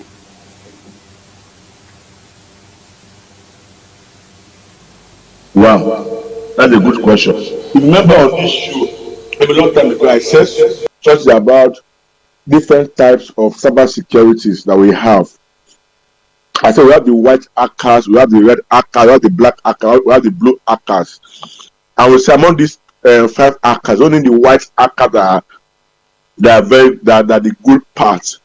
Now, those that store the black hacker and the red hacker are those who are the bad guys online. These are people who have invested their time to build this kind of poison scheme, just to bring people on board and of course take advantage of them. So I can as well say, yeah, cybersecurity, because as an expert, I know that before you can build such platform, that means you have to be very good at your work. It's not a baby work. These are people who are experts in this field, but who have chosen to go the negative path in the industry. So they are called the black hackers or the red hackers. These are people that they don't mind to build that poison scheme to a point that it will look attractive to you. Then you'll be forced to join, and your money will be taken. So I can as well believe that there are also cybersecurity that are behind this, but they are the bad cybersecurity experts, not the good one, not the one that are white hackers that protect people from this damage.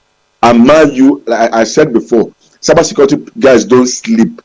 The bad one does, because they are always staying awake just to look for people they can hack, just to get your information or your data to use it against you, so that at exchange you'll be paying them money to keep your sanity in safe.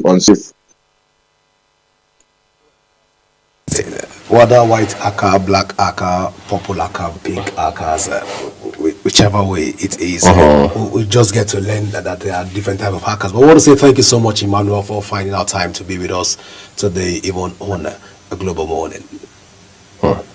Thank you so much.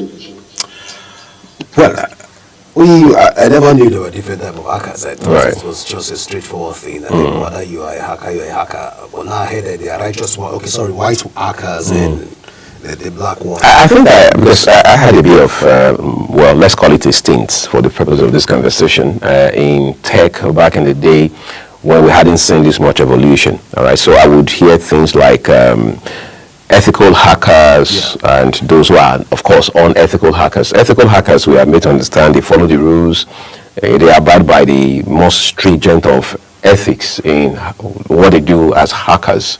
All right, then, of course, you have those who are dubious and fraudulent with their hacking practice and things like that. So when you hear about compromising the bank in an oil firm or in some sort of, under some very questionable circumstances, those evidently cannot be referred to as ethical hackers. But then in all, I think we're beginning to be more interested in how these dynamics work more than ever before.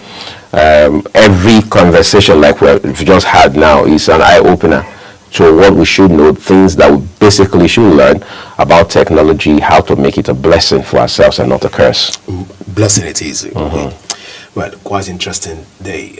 Quite long morning. Long morning so far. An interesting conversation it has been so far from 7 a.m. till now. Of course, it's time to begin to pack our things to leave the studio this morning. Well, it has been a great time. It has been a great morning so far, trying to delve into national discourse, trying to also help you navigate your path and help you stay informed and stay abreast with happenings across the country. Well, what else can we say? Well, just to thank our viewers for investing the part of their time today. It's Idil Kabir. I mean, we can't appreciate you enough, and here's wishing our Muslim brothers and sisters the best of this amazing, significant commemoration. And from myself on Uyi, I want to say thank you so much. My name is Godwin Sunday, don't forget. And I want to say, like we have rightly said, we wish you the best of the day. Thank you so much for staying with us. Bye for now. Welcome to Global Morning. Death toll from flooding. Most time our politicians just bring in policies to, for sure. It depends on we have some more stories. The legislature was carefully crafted to 22.2% inflation rates as of April this year. What does that say about where we are as a country? I think Nigeria has resorted to being resilient. Before you call the police station, before they even leave, they take permission from I don't think there's really anything on ground to improve the struggle with ASU strike. Education volunteer that said, give me 2 weeks. It was a lie. The president never gave me any deadline.